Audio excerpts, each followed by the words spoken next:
theyeshiva.net. Purim Cotton. Tov Lev Mishta Tamid. I'm up, I'll go. Okay.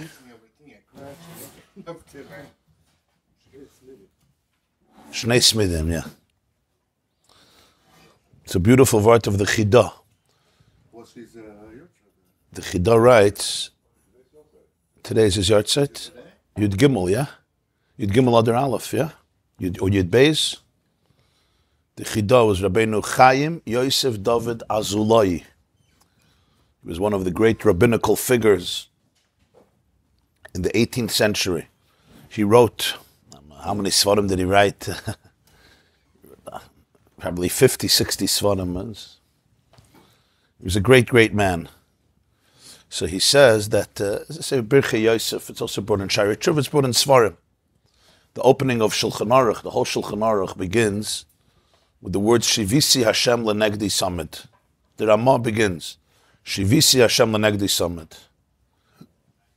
I place Hashem before me always, constantly, Tamid.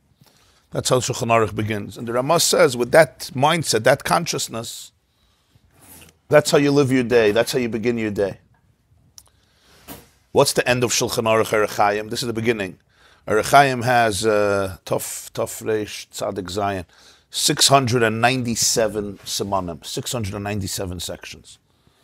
The last siman is about Purim Cotton, because it goes through the daily life. It's called Orach Chaim. Orach Chaim means the way of life, and it goes what you do every single day, right? So you have the halachas of waking up and going to the bathroom and brachas.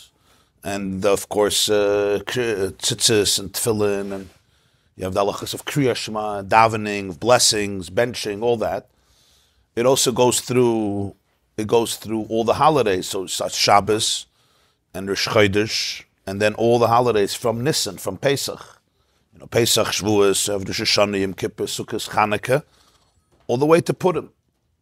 And then the last siman deals with Purim Cotton, because Purim Cotton is not a year, it's only on a leap year. So the last siman, there's a machlokes. The Ramah brings two opinions. Is there a chiyuv to make a meal and a feast on Purim Cotton or not? On Purim, we know there's a mitzvah, one of the mitzvahs of Purim, one of the 4 mitzvahs is to have a suda. So one opinion he brings, I think the Tur in the name of the Rif, that there's a duty, there's an obligation to make a suda and a mishta on Purim Cotton. And then he says, Ein noyagin kain, it's not the minhag. Jews didn't accept this as a custom that, you know, everybody has a suda on Purim Cotton. But he says it's good to be ma'ir b'k'tzas. It's good to increase in the meal and in feasting and celebration on Purim Cotton because of that opinion. And then Ramah finishes his last words is v'toiv leiv mishta tamid. A good heart is always feasting. You wouldn't think the whole Shulchan Aruch Orach Chaim would finish with this line. Usually Shulchan Aruch is associated with a different feeling, right? But that's how the whole Orach Chaim ends. V'toiv leiv mishta tamid, which is a pasuk in Mishlei. A good heart is mishta tamid. You're always ready, what you would say, you're always ready for a party. Always. Not just you're ready. Mishta tamid. You're always involved in a feast. So the Chidah says that, it says in this week's parsha, Shnayim layoim oila tamid. Right? Also in Parshas Pinchas, is a carbon tamid. Lamb in the morning, the lamb in the evening, and all the avodas in the Beis HaMikdash was sandwiched between the two tmidim. Between the two, tmidim means the carbon that was brought every day, constantly, tamid. So everything was sandwiched between the two tmidim. As hakeves echetas v'aboyka, shnayim layoim oila samid.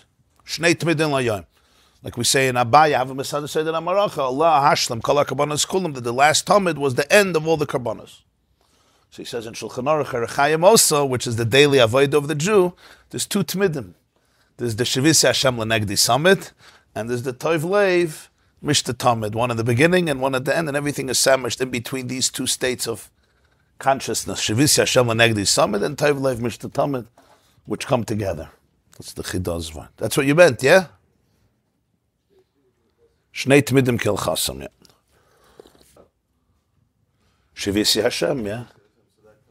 That's the first thing. Moida ani lefanacha, melech chai v'kayam, shechazarta b'nishmasi b'chem l'rabba v'nasacha. And that means, first and foremost, also, that I have a soul, which is a chelik elokam imal. It's not just God somewhere in heaven. It's who I am, neshama shenasata bi tahirihi. Which I guess leads us right into our Maamar. I didn't know how the connection will be made, but thank you. The dynamics of the whole avodah of nefesh, ruach, neshama that we spoke about. So we spoke about nefesh, ruach, and neshama of the divine soul. And now in chapter 6, Perek Vav, which is page 291, he discusses nefesh, ruach, and neshama in the animal soul. Okay, today's class is dedicated by Reb Nachum and Chaya Litkowski in honor of all their grandchildren. Thank you very, very much. Asach nachas, larichis yamim v'shanim tovos. Come on again. And so let's remember the summation. You have neshama, ruach, and nefesh. We discussed neshama. Neshama primarily is the koyach of seichel, right? The cognitive ability, especially bina, understanding. And then you have the ruach, which is connected to the midas, the emotive experiences of the soul. And then you have nefesh, which is connected to implementation and execution. And as he said, since the soul is rooted in Atzmus Ein Sof Baruch Hu, it's rooted in Mamash Hashem's core, Hashem's essence, we call it a chelik elokam imal. So essentially the soul resonates, it vibrates every divine manifestation and embodiment. So since Atzmus chose to be manifested also through intellect, through ideas, through wisdom, through awareness, so the soul expresses that. And the same is true with midos, emotions, and the same is true with action. So that's the nefesh and the ruach and the neshama that's connected to the divine soul. That was the main point we spoke about at length in the previous classes that we had. Now we continue chapter 6. This is the Maamar of Reishis Goyim Amaleik, Tovshin Tesevav Purim. And he says, Ach zel u'mazeh asa lekim. We started last time the two lines. Everything is zel u'mazeh, we know. The pasuk says in Kaihelis, every balance, every force has a counterforce. Thesis has an antithesis. Zel u'mazeh, Hashem made that everything is zel u'mazeh. So in other words, there's always a competing force, a counterbalance. And that allows there for there to be choices that a person makes. So when we speak about the animal soul, the animal consciousness, there's nefesh, there's neshama, and there's ruach, and there's nefesh. The av shenefesh habahamis ikramidis, interesting. Even though the primary identity of the animal soul is midas, it's emotive. We'll see in a moment why, because it's focused on survival. So therefore, truth, ideas that represent truth are not its main point. Its main point is midas, that's true. But But the nefesh habahamis, don't think it doesn't know how to philosophize. Don't think it doesn't have intellect. It has seichel also. Huh? Either you could say it's not a complete behemoth, or that we don't know what a complete behemoth is. Even a complete behemoth, and sometimes the seichel of a behemoth could be very, very sharp, very acute, in order to serve what it needs to serve. And certainly it has the element of nefesh, which is execution, actualization, pa'al mamash. Just like we spoke in the nefesh alikis. There's the way the divine is manifested through the awareness of the nefesh, of the soul. That's called neshama. Nishmas Shaddai Tevinem, the pasuk says. Neshama is associated with Havana. Just like the divinity, godliness is vibrates, it flows through ruach. That's the midas of the nefesh alikas. Like you spoke, ava, the capacity for love, the capacity for awe, passion, emotion. Nefesh is the way godliness flows through nefesh, which is that the soul is sensitive to action. It'll do certain things, it won't do certain things. And it's not just one is born from the other. It's just like a natural effect. But the main thing is neshama. No, each one is a special koyach. It's a capacity. It's a fuse of the soul. And different souls are more sensitive. You have a person that primarily he or she operates on a level of nefesh, on a level of ruach, on a level of neshama. It says in Gemara, right, that we're all limbs of one. It says in Yerushalmi, Masechus Number, all limbs of one body. But all limbs are connected to each other. That's what a body is. It's one organism. And the DNA in each one has the blueprint for the entire organism. But yet the heart has its function, and the brain has its function, and the legs have their function. So Moshe says, Atem nitzavim hayom kulchem lefnei Hashem Elokeichem. Atem nitzavim hayom kulchem. But each person has within the collective organism of the world. The world is like a guf gadol. Each creature has its unique purpose, even though it's one. The same is true within the organism called humanity. Chaviv Adam shenivra b'tzelem. The same is true within the organism called the Jewish people. So you have those that their uniqueness is neshama. Their uniqueness is ruach. The hearts of Klal Yisrael. Everyone has a heart. You can't live without a heart. But these are unique hearts. They experience divine consciousness through the heart, through emotion. And others who experiences through Maisa. Acute awareness of doing and not doing. What to do, what not to do. And the same is true with Mayach, with Neshama. So in order to understand this, we have to understand a little bit about the animal consciousness. What do we mean when we speak about Nefesh HaBahamas? We spoke about it many times. It's based on the idea from Reb Chaim Vital in Tanya, the Baal Tanya brings in the first chapter. Reb Chaim Vital, Rabbeinu Chaim Vital has a sefer called Sha'ar HaKedusha, Sha'ar HaKedusha and Eitz Chaim, and there he teaches that every single person, every single Jew has two souls. Uneshama is Ani Asisi, known as the Nefesh HaBahamas and the Nefesh HaLikis. And this is the main theme, or one of the main themes in the Tanya, the first section of Tanya, where the Baal Tanya explores this at length. Because we operate not on one level of consciousness, on two levels of consciousness. One is the animal consciousness, one is the divine consciousness. And as we said at the beginning of the Maamar, we don't call it only Yetzer Tov and Yetzer Hara. The Gemara in Bracha says we have a Yetzer Tov, Yetzer Hara. Based on a pasuk in Bereshis, Vayitzer Hashem Elokim es Adam, Vayitzer with two yuds. So the Gemara says there's the Yetzer Tov and the Yetzer Hara. Yetzer Tov, Yetzer Hara means literally a positive inclination and a negative inclination. You're pulled to do good. A Yetzer is an instinct or inclination for Tov and Ra. When you say Nefesh HaLikis, Nefesh HaBahamas, Nefesh is a whole umbrella. The soul is a whole personality. It's a Koyma Shlema. It's a whole identity. A Nefesh represents an entire life force, which includes awareness and emotion and instinct and habit and reaction and patterns, behaviors and thoughts and words, and it's a whole nefesh. It's a ganze Welt. It's a universe that lives in you. Like it says in Tanya, every nefesh has all the 10 spheres. So there's Chachma, Bina, and Das, and Chesed, Gvura, Tiferes, Netzach, Chod, Yesod, Malchus. And then it has its garments, its thoughts, its words, its actions. And when you say you have two nefashas, it means there's like two lives in you, two possible lives in you, two full identities. Now there's no such a thing as divorcing one from the other, because the nefesh HaBahamas is what's called in Tanya Nefesh HaChiyunis, which means when it says in the Torah Nefesh HaBasar B'dami, the soul is in the blood, that's the Nefesh HaBahamas. It's the animating force of the body. It vivifies, it gives life to the entire physical organism. So there's nothing the Nefesh HaLikis can do in this world without the Nefesh HaBahamas, without the guf.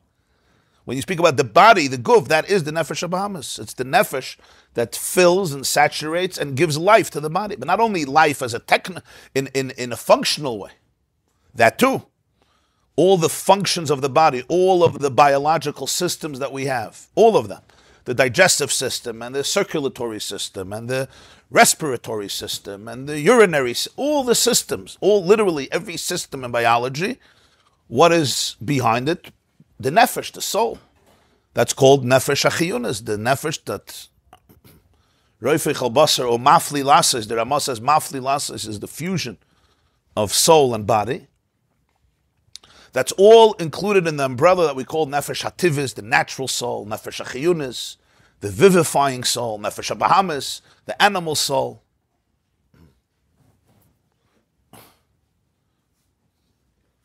Nefesh hasichlis, the rational soul.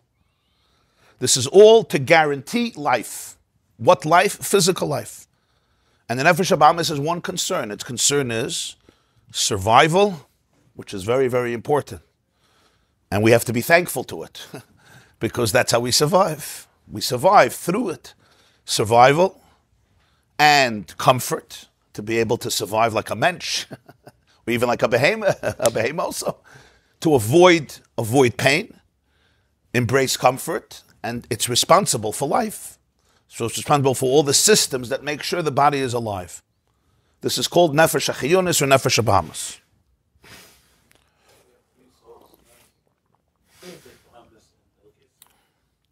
So generally we talk about two souls, nefesh elikis, nefesh habahamis, but in each one there's so many different dimensions. You could subdivide it into a lot. In each one, as we just see, in each one there's nefesh, there's ruach, there's neshama, there's chay, that's in each one.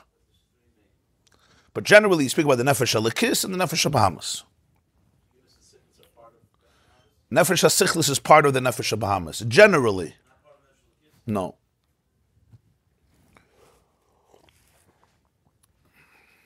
In fact, we'll see it's the bridge between the two. The nefesh hasichlis is the bridge between that the two souls can have a conversation is only through the nefesh hasichlis.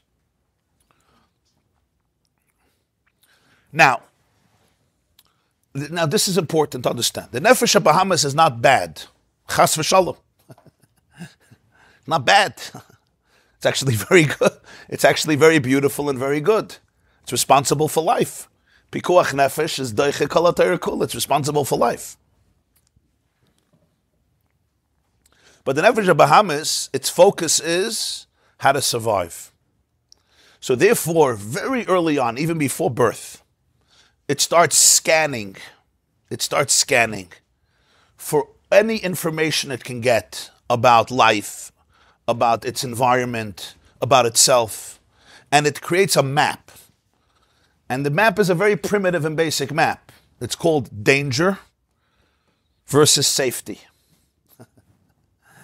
And it learns very fast what is dangerous and what is not dangerous, what it needs to avoid and what it needs to embrace.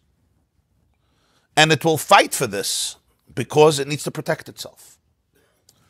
Today we know in neuroscience there's a part of the brain called the amygdala. It's the stem of the brain, the lowest part of the brain, and considered the most primitive and primal part of the brain. And then the other parts of the brain develop on top of it, above it, and later. Until age 24, 25, 26, the brain is not fully developed, even though at 18 you know everything, but your brain doesn't know everything. You know everything, but your brain doesn't know everything. And some of us even at 89 still don't know everything. The amygdala it's like sitting on a watchtower. It's a shomer. It's sitting on a watchtower, and it's alert 24/7. It doesn't go to sleep because it has to detect danger. And danger doesn't necessarily mean danger in the most extreme fashion. Danger means anything that's going to harm me. Yeah, it may be unpleasant. Certainly may be dangerous. Danger is also not physically. Danger can also be emotionally.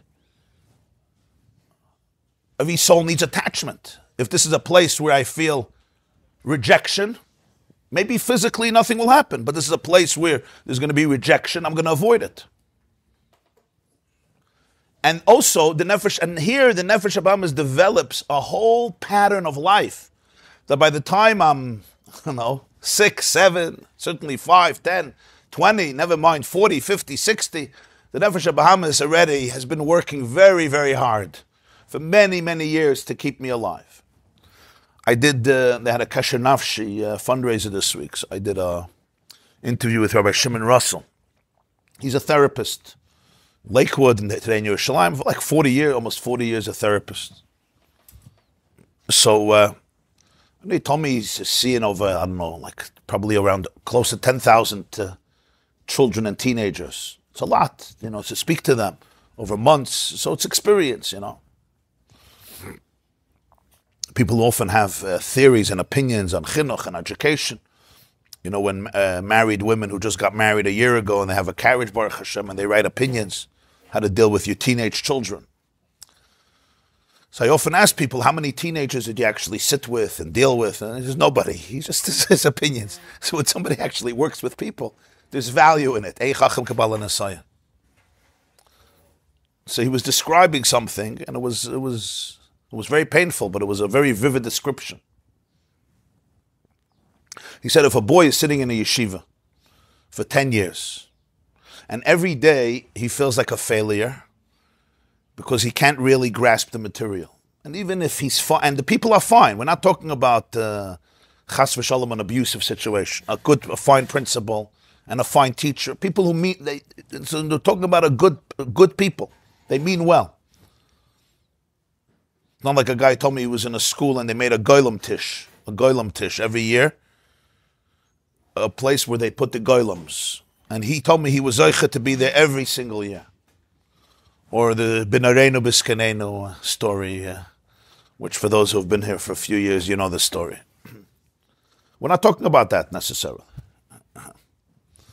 I once had a teacher and he said, he came into the class and he said he's greater than the Maharal of Prague. We were little kids. Maharal of Prague had 1 goylem and he has 19. And then he added, and the Maharal's goylem didn't know how to talk, and my goylems know how to talk. And he was so proud of his joke. He was so proud of his joke. Now, I don't know if anyone in my class understood what he said and internalized it, so it may have not been damaging at all. I never spoke to my friends about it. But I still remember that he said it, and I remember how happy he was with his sense of humor. Whatever.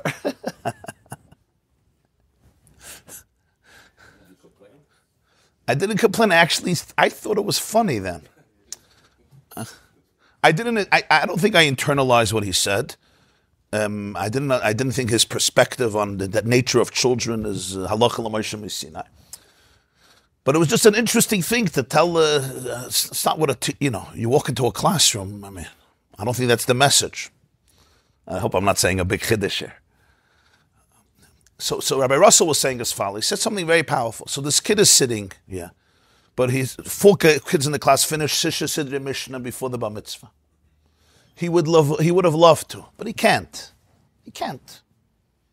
Not only he didn't finish Sisha Sidri Mishnah, he didn't even finish Seder Zerayim. Not only he didn't finish Seder Zerayim, he didn't even finish Maseches Brachas as Bar Mitzvah.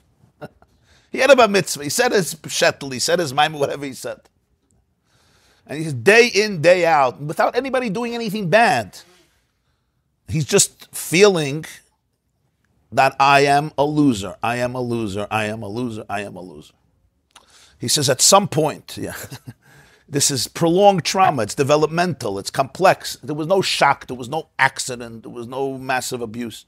But what happens is his brain is telling him this place is a place that causes you what? It causes you to feel worthless.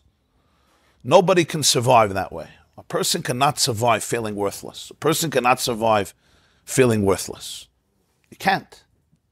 So this means that the brain knows that this environment is a place you want to avoid. And then he says once he becomes mature, more mature, has more courage, has more guts, is older, not dependent on certain people for food and survival, what's the first thing he's going to do? He's going to detach. And if he has a little more guts, he's going to completely leave.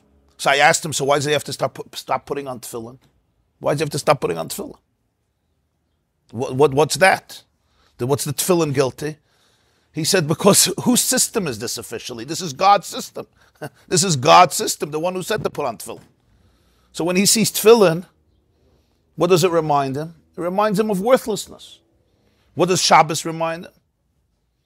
And he says the challenge is, what do his parents remind him? And that's going to be the choice of parents. Will the parents also reinforce that? I look at my father, I look at my mother, who represent the system. They put him through this yeshiva. And let's understand, these are good, we're talking about good people. We're not talking about people who had any negative intentions. Fakert. They wanted their kids to be happy, and they wanted their kids to be healthy, and they wanted their kids to be proud, and they wanted their kids to be fulfilled. We're not talking about narcissistic Reishis Goyim who couldn't care less about people. Why is this important? Not to blame, not to judge, but to be sensitive, to understand how your nefesh habahamis works. This is very, very important. Awareness of the animal consciousness is awareness of self. The nefesh halakis doesn't live in heaven. It doesn't live in a vacuum. It lives in the Beis Hamikdash. And the Beis Hamikdash is called the body and the animal consciousness. That's the keli for the Shechina. If the soul is the Shechina, Yeah, this is the most beautiful description of Chassidus for the guf and the nefesh habahamis. It's a keli for the Shechina. You can't break the keli. You don't destroy the Beis Hamikdash. It's an issur to break even one brick of the Beis Hamikdash. Why? God is a brick. Hashem is a brick. You're not allowed to destroy bricks. No, because the brick in the Beis Hamikdash is a keli for the Shechina. Lo yisasun kein l'Hashem alekechem. Hanoisitz. The Rambam says, hanoisitz even achas. If somebody even demolishes one stone, I said brick, one stone from the Mizbeach, from the Heichel, from the Beis Hamikdash. Yeah, it's an issur min ha-Torah. Lo yisasun kein l'Hashem alekechem. A shul also. What does that represent? V'asu l'mikdash v'shechanti b'soy cham, not b'soy choy. Should have said v'shechanti b'soy choy. So Chazal say, the famous Reishis Goyim, the Alshich, the Shalom, b'soy chalechad v'echad. The Beis Hamikdash is you. So you have the Beis Hamikdash and you have the Shechina. I wish they would know it in yeshivas. I wish they would know it in yeshivas. You wish they would know this in yeshivas. My son was persecuted in yeshiva for going to gym. For going to the gym, he was persecuted. He stole it. He has a goyish mentality. Yeah. I'm sorry. And it affects him till today. Yeah. Sure.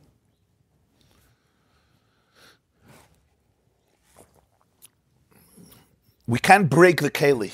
If you break the keli, you break also the nefesh alekis. That's what the Baal Shem Tov once said. It's such a powerful word. The Baal Shem Tov says in Parshas Mishpatim, Kisida chamor seinacha, roide roivitz tachas masoi, v'chadalta me'azoiv loy, ozev tazev imah. What does it mean? When you see the donkey of your enemy and it's crouching under a heavy burden, and you say to yourself, I don't want to help him, it's my enemy's donkey. So the Torah says, ozev tazev imah. There's a mitzvah sesim in a Torah, go help the donkey lift itself up, remove the burden, help it with its burden. Don't allow the donkey to be tortured that way. Even though it's chamor seinacha. Lo tuchal italem. V'chadalta ma'azav la'azav tazav imah. Zagam katuv al hashavat aveda. So the Gemara asks him, Psachim, I think Kuf Yud Gimel, chamor seinacha? What happened v'hafta l'recha kamoicha? Since when do Jews have enemies? Well, I don't like your nose, I don't like how you made my coffee. What's this chamor seinacha? So the Gemara says, no, it's al pi Torah. Huh?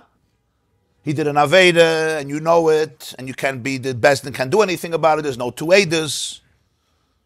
Right? And it says in Sfarim there was mitzvahs teichach. You have all the good reasons in Torah that there's a mitzvah to hate him, or at least a het to hate him. And the Gemara says that oyev is soina adif. If there's two people with donkeys, one is your friend, one is your soina, go to the soina. Why lakufas yitzray? To challenge your Yitzhahara. Frektai says, what's lakufas yitzray? You hate him al pitayda. What's the lakufas yitzray? So Taisvus answers, is a Taisvus Psachim, I think. You can think the Taisvus. Kamayim aponim laponim. If I hate you, you also hate me. So I hate you more. So he says, from the Torah suddenly becomes hatred. It's very hard to keep it. I only hate you al pitayda. I hate you, you hate me, I hate you. He says, there's a good luck of us Yitzhak here. Don't worry, the Yitzhak is also involved here. So the Baal Shem Tov teaches as follows. Kisida, you see how he teaches a pasuk. Kisida chamor. You're going to see chamor is the letters chaymer. Chaymer means the material, the physical, chumrius. Right? Chaymer is called the physical. Kisida chamor. You're going to see your own chaymer. Which means your donkey, but it's your own donkey. Your own chaymer. Roivitz tachas masoi. Etzoinacha. And this donkey is your enemy. It's telling, whatever your neshama wants, is saying no. I don't want to daven. I don't want to learn. I don't want to, it's a soinacha. Roivitz tachas masoi. Hashem gave it a burden. Torah mitzvahs. It's crouching. I'm not interested. Roivitz. It's crouching under the burden of Torah. So what are you going to say? V'chadalta me'azoy. You'll turn him into your enemy.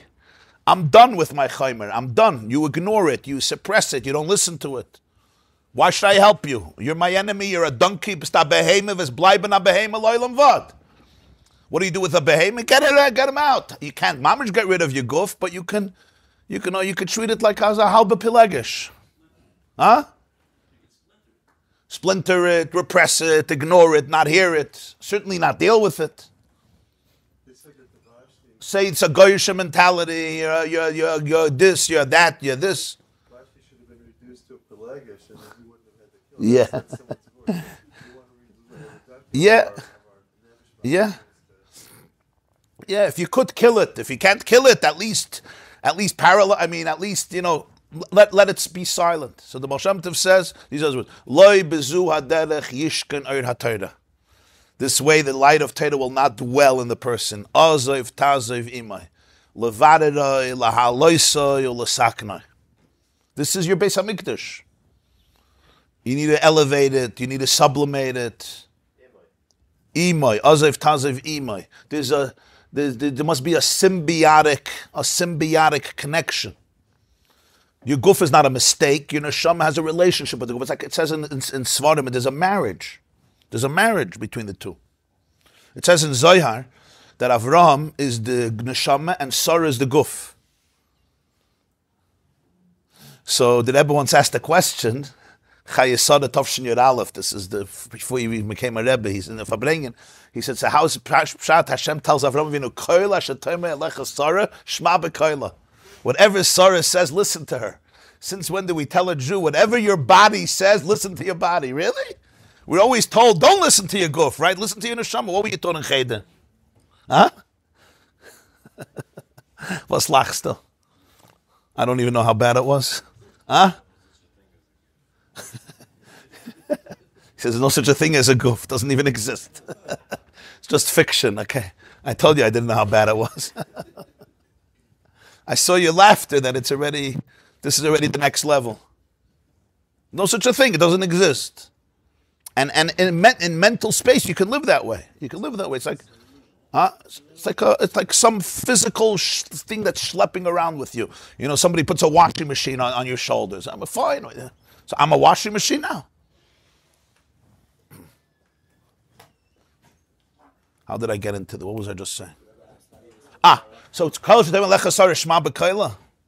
So the Rebbe said, it says in Baba Basra in the first Pedic, that Ha'avis hitima nakadosh baruch hu me'en olam haba. The Avis lived now in a state of Geula. In a state of Geula, you're going to see that the Guf, it's Kulei Elikus. It says by Mashiach, Ani v'roichev al hachamor. Mashiach is going to come on the donkey, through the donkey.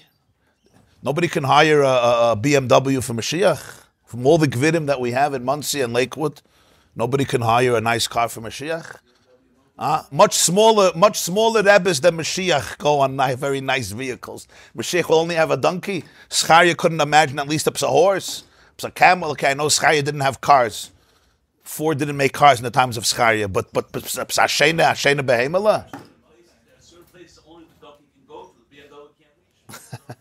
You mean the Middle East? The Middle East, you need a donkey. So it says Avraham Avinu went on a donkey, Moshe went on a donkey, and the Gemara says in Pirkei Rebbe Lezer, Rashi it was the same donkey. But Yashkem Avram Baboika v'Yafresh Chamayre was the donkey. Moshe put his wife and children to go from Midian to Egypt. It was that donkey. Allah Chamayr, Hu Chamayr. Rashi brings Hu Chamayr. This is the Chamayr of Mashiach. Bilam had a Maisa with a donkey. So the Maharal discusses this. The Rebbe explains it in the Sichos. It's all the same donkey. The Hafla de Kavar. What does it mean it's the same donkey? So this donkey is basically 4,500 years old. Where is this donkey? I would like to see him. And let's say there is a donkey that's 4,500 years old. I mean, God could do whatever He wants. If He wants a donkey to be 4,000 years old, you have in San Francisco trees that are 4,000 years old. So you want to make a donkey. But the question is that really so important? And if Mashiach comes on a new donkey, not enough from Avinu's donkey, why is that so relevant to the story? It's a hafla de kavort. The whole tachlis of Brias HaOlam was to elevate the chaymer, to elevate the chamor. That's the whole tachlis. In that, there's three stages. There's Avram Avinu, there's Moshe, and there's Mashiach. It's all the same donkey. But in each stage of history, the revelation could be more intense and more intense. Avram Avinu, he himself doesn't go on the donkey. He doesn't put Yitzchak on the donkey. He uses the donkey for the wood, for the sword. Eitzim, the macheles, he puts on the donkey. Because later he takes it off and he gives it to Yitzchak. So the donkey is like an accessory. It's used for your tools, for your instruments, for your objects. Moshe Rabbeinu, it says his wife and his children he puts on the donkey. Doesn't say about himself. Mashiach, ani v'roichem alachamay. So he said it's three stages in the elevation of the chaymer. Avram Avinu is the beginning of everything. Avram Avinu is the first one to say, Vayikra Sham B'Shem Hashem Kei Lo Olam. There's fusion in the world. There's no war between religion and science. There's no war between gods. And there's no war in yourself either. So the chamar could become subservient, could be part of your avodas Hashem. Moshe Rabbeinu is already before Matan Torah. It's going for Matan Torah. It's already ishtoi kegufoi dami. It's already a partnership. Ishtoi kegufoi. B'na karadavu. Your children, the children are part of a father. By Mashiach, it's already he himself. Ani v'reichav ala chamar. He's going to be revealed through the chamar. Through the chamar is going to be revealed. So that's what the Baal Shem Tov says. Aziv taziv imay. Because when you understand, and what's behind all of this, when you understand the mechanism of the guf and the nefesh habahamis, you understand you're not dealing with evil.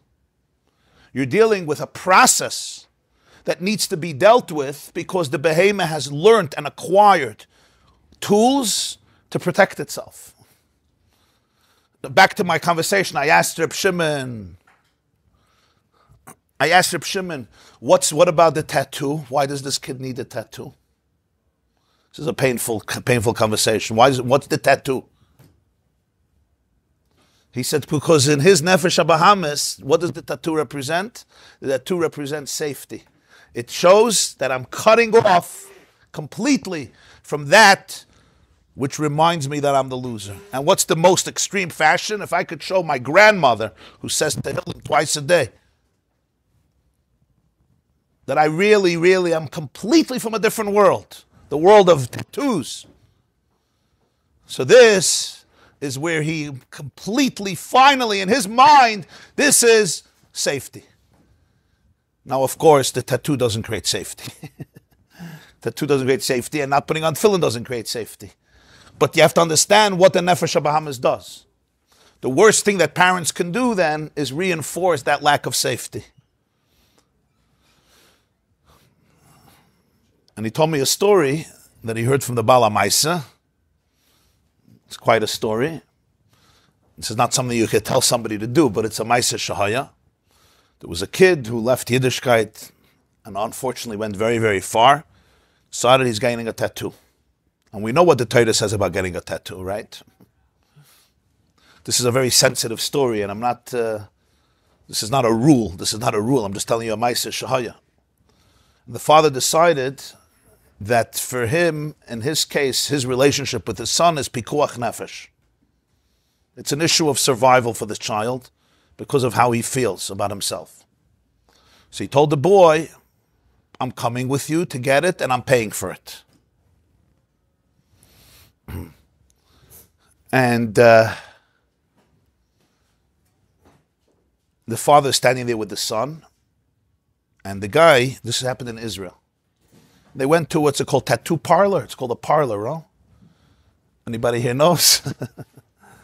Okay, I think it's called a parlor. Rabbi Yaakov Emes? I don't know. Okay. UCLA they didn't have? I see it also combined with like other kinds of things, like people that want to sell their services for other things. Yeah. So he said he's at... Yeah, I think it's called... So the kid is there in Israel. The father's there with them, standing there. He's paying for everything. And the father is Ayid, with payas.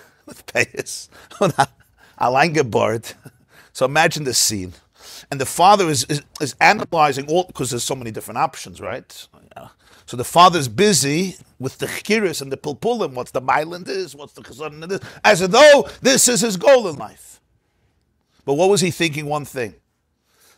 I need my son to associate me, his father, who's a Shema Torah mitzvahs, with safety, not with danger. And this was his only way. Couldn't sit and learn with him Gemara.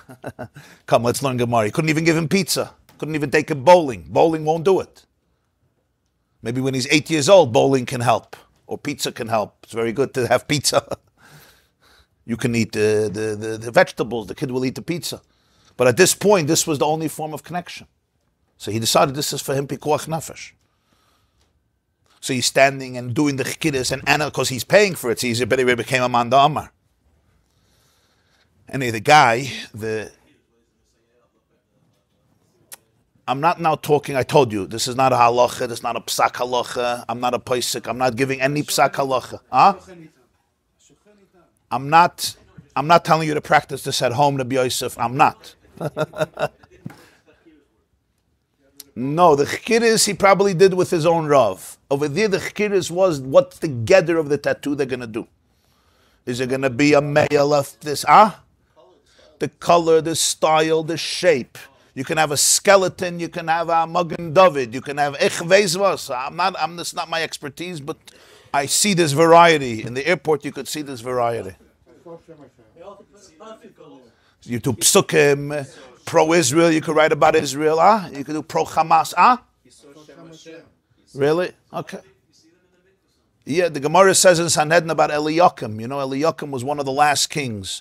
So he wanted to be moited in Hashem. So what did he do? Chakak. I don't even know if I should say the Gemara, but you can look it up. Chakak ba'amasai. He put Hashem's name where? By his bris. That's a Meshugana. He's Yehoyakim. I said Yehoyakim. He's the Caligula of the Jewish people. Out Tzedreta. And a Meshugana and a Retzeach. Maybe not such a Meshugana, more.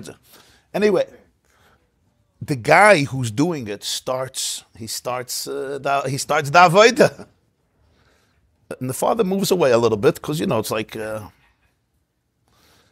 he hears the guy doing it, he starts crying. And he turns to the boy, and the boy says, what happened? I'm going to try not to cry. The guy says to the boy, if I would have had a father like you, I wouldn't be doing this here today. I grew up where you grew up. I didn't have a father like you. That's what he told him. Shimon told me the father told him, the Maisa, this boy today is a Shema Torah mitzvah, without a tattoo. You typhus? What would be the instinctive response of the father? In my house? In my house? Right? Now the kid comes home Friday night, and he doesn't come home he doesn't come home walking Friday night. He comes home a different way Friday night. And we all know what Shabbos is and the Chumrah of Shabbos. I'm talking about all this boy who suffered from the complex trauma. Now the father walks over to him and says, in my house, you don't walk around like this. Shabbos is not a day for this. Arais, go find yourself a house of shkotzim. What just happened to the amygdala? What did the brain, the nefesh habahamis, tell this boy? The last place that I thought maybe was safe, my bedroom. It's a little place, I have a little bed over there, my mother's kugel. The last place, it's also not safe. Bye-bye. And the fascinating thing is the parents did not mean bad. The father's an erlich yid, he's trying to do the right thing. If you ask him the next day, he says, this is Ratzon Hashem. And he says, we're talking about sincere people. We're not talking, you understand, we have egotistical, obnoxious people. We're not talking about those people. Because it's much more subtle. So I'm talking about now extreme situations, but let's talk about less extreme situations. Everybody has a nefesh habahamis. And every nefesh habahamis learns how to cope. And the Alter Rebbe says in Tanya, all the midas that we call midas ra'os, essentially they're all attitudes, emotions the nefesh habahamis develops in order to cope. And that includes anger.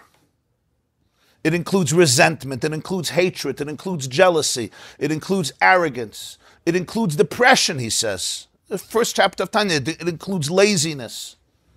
Laziness is also a coping mechanism. When I have what to live for, I'm not lazy. If I'm excited about something, I'm not lazy. Laziness is a great coping mechanism. Oh, I'm lazy.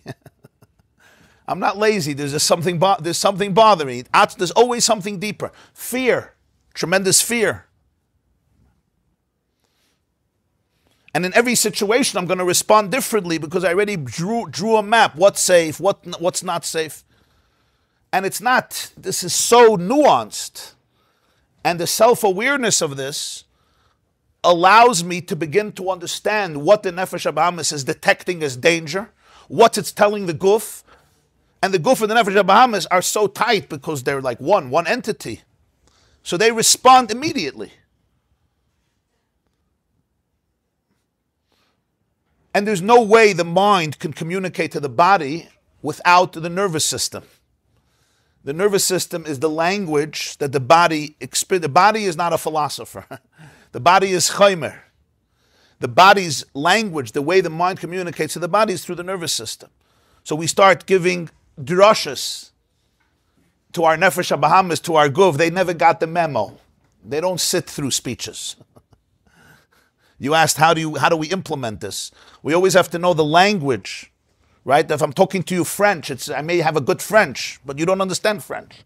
You always have to know the language of the Nefesh HaBahamis, of the Guf. You have to understand its language. It's a different language. Frequency. Different frequency, always. You have to tune, you have to be sensitive to it.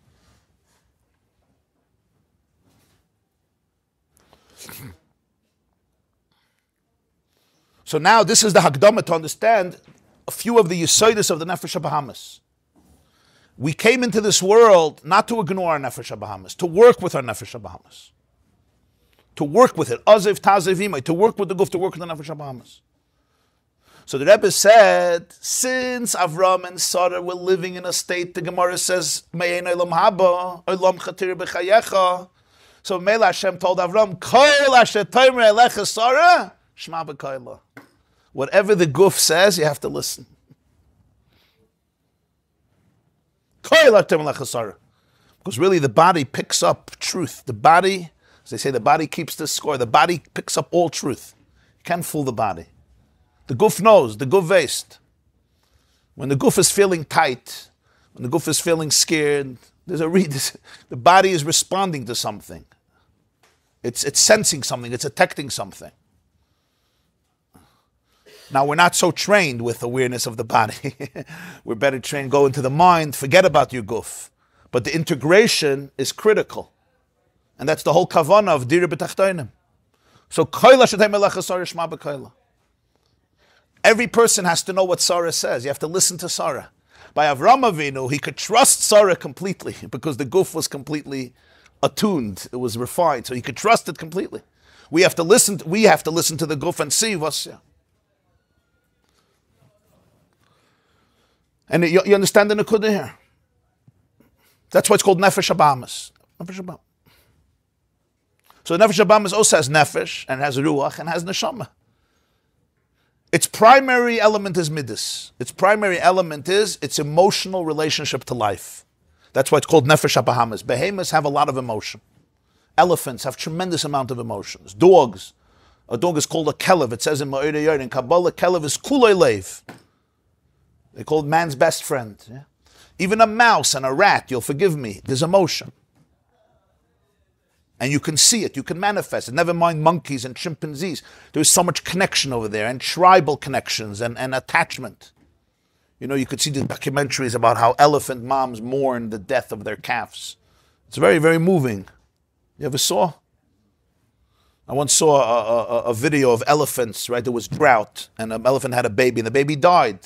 Baby couldn't walk so much and didn't have enough food. And months later, the elephant family came back to the place that they left from. And the mother stops by the skeleton. It's all skeleton. There's nothing left. It's all skeleton already.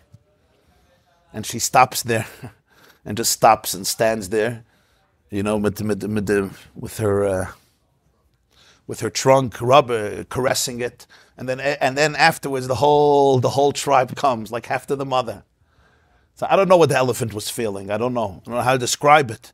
But you see, a behema, there's intense emotion. Somebody sent me once a clip. There was a group of monkeys, and a monkey died, and they're comforting each other. They're all hugging each other. They're all like hugging each other, like comforting each other, watching this corpse. So, lahavdil, the human nefesh habahamis, needs,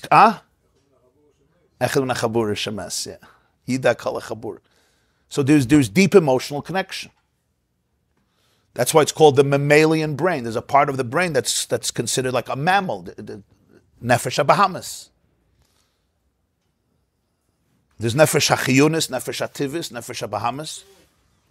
And then there's also neshama. Neshama is associated with nefesh hasichlis. In the brain, it's called the prefrontal cortex. That's the part of the brain that's less primitive. It grows later. It keeps on developing. And that's the part that can actually make relaxed decisions. Sit back, be very objective, and think about long-term priorities, short-term priorities, delaying gratification, what's right and wrong. It can be patient. It can be reflective, introspective. It has that ability to be extremely self-aware because it's not responding from a place of danger and instinct. It's responding from a place of reflection. Now we have to understand something, and this is very important. I mentioned it last time. If somebody is going through or went through difficult situations, so their amygdala may be triggered faster than most people. Especially if they're in constant danger or they're in a home that's a very dysfunctional home, their amygdala may be on 24/7, 24 hours a day because it's danger. You're like a soldier in Gaza. You don't sit and relax. You're not in a joyful, serene place. You're in a danger zone. You're in a war zone. And some people, even living here, they're in a war zone. They may not know it, because if I grew up in a war zone, the sound of bullets is normal. So these people, their amygdala may be triggered once a day, may be triggered 24 hours a day, may be triggered very, very often. And when that happens, they're not in their prefrontal cortex. They're not in a place of neshama, of the nefesh habahamis. They're in a place of survival. And therefore, they are not capable of making those decisions at all. I'm not in that place. And very often I come into a situation and that part gets triggered, the danger zone, and they don't even know it. So if you felt unsafe in your home, you weren't seen, you weren't soothed, you weren't safe, you weren't secure, anything 50 years later that triggers that same lack of safety, my amygdala says, danger, danger, danger, danger, you are not safe. And suddenly your wife looks at you, she doesn't know why you just go crazy. What's the geshen? What just happened? What happened? You don't know. You yourself don't know. And if this has happening for so many years, I'm so used to it, there's no awareness around it. There's no awareness. This is instinctive. This is the behemoth back to nefesh that knows what to do and what not to do. Now you have to hide. What does hiding mean? Hiding doesn't necessarily mean going into a closet. Hiding means I can't connect. I can't talk. I freeze. I'm paralyzed emotionally. I disconnect. I disassociate. Fakert, I'm a good person. I don't want to be confrontational. Some nefesh habahamis, they disassociate because they don't want to fight. They don't want to fight. They don't want to be confrontational. They're too embarrassed. Maybe they're even kind. So what do? I disconnect. If you disconnect emotionally, you don't feel pain. If you don't feel pain, you're safe. And it happens to be my worst enemies will be those who are trying to make me feel. So in yeshiva, I'm a bacher, it works well because I don't have to feel. I just have to learn the Akiva Eiger well. So I use the brain that analyzes and it's perfect. But suddenly this same boy gets married and his wife doesn't want to hit a Akiva Eiger a whole day. I don't know why. She wants an emotional connection. So she starts talking about emotions. Starts sharing his emotions. He hasn't shared his emotions since 3 years old. He hasn't felt his emotions since 3 years old. He couldn't.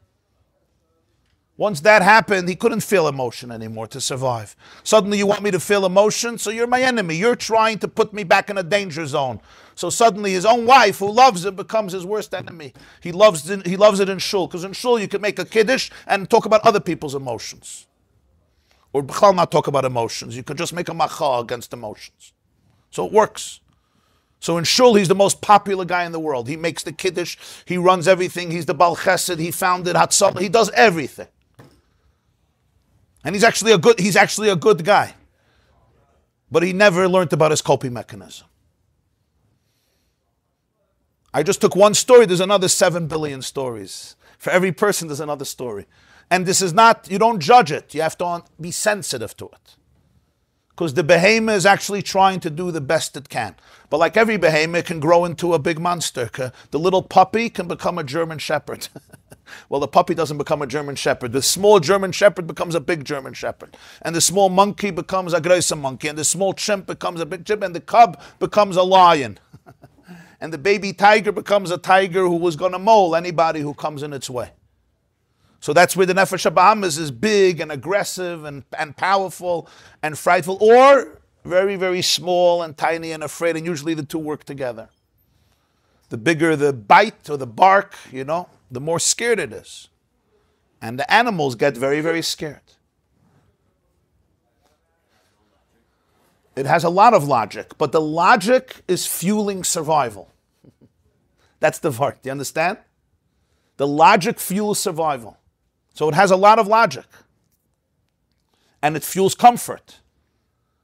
The logic could be very, very deep, very sophisticated, but it's all focused on self-preservation and self-gratification. No matter what, that's its job. And you have to thank it too.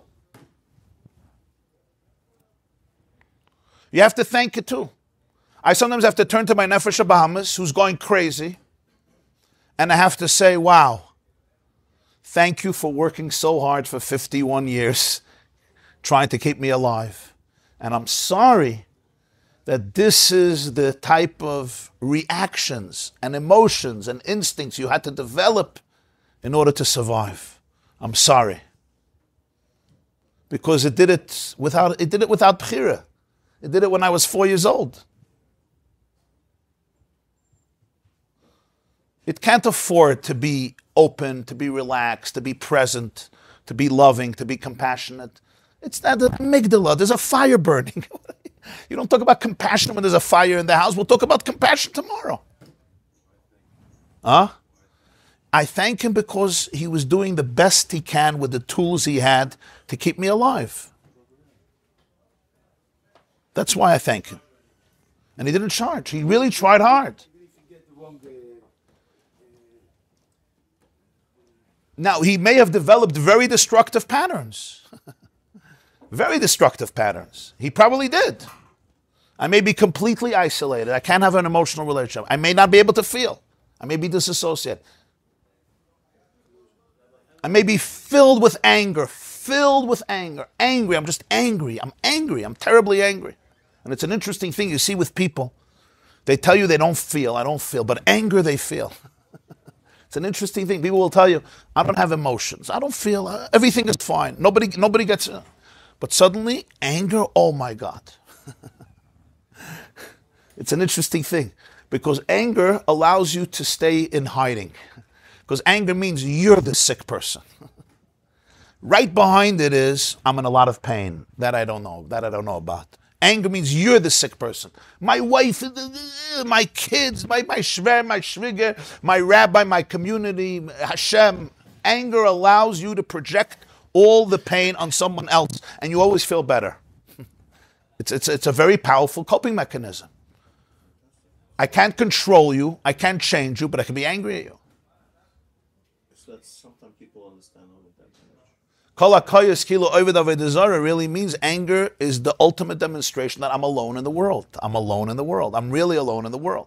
Behind it is always pain. So I thank it, not because I want to live this way. I thank it because I can appreciate what happened. And the moment I do that, I have bchira.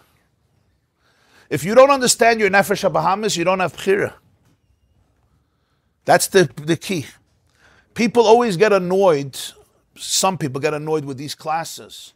It's like, what happened with bchira? Tell you Yetzer Hara, no! It's like, stop all these maisalach. It actually takes away our bchira.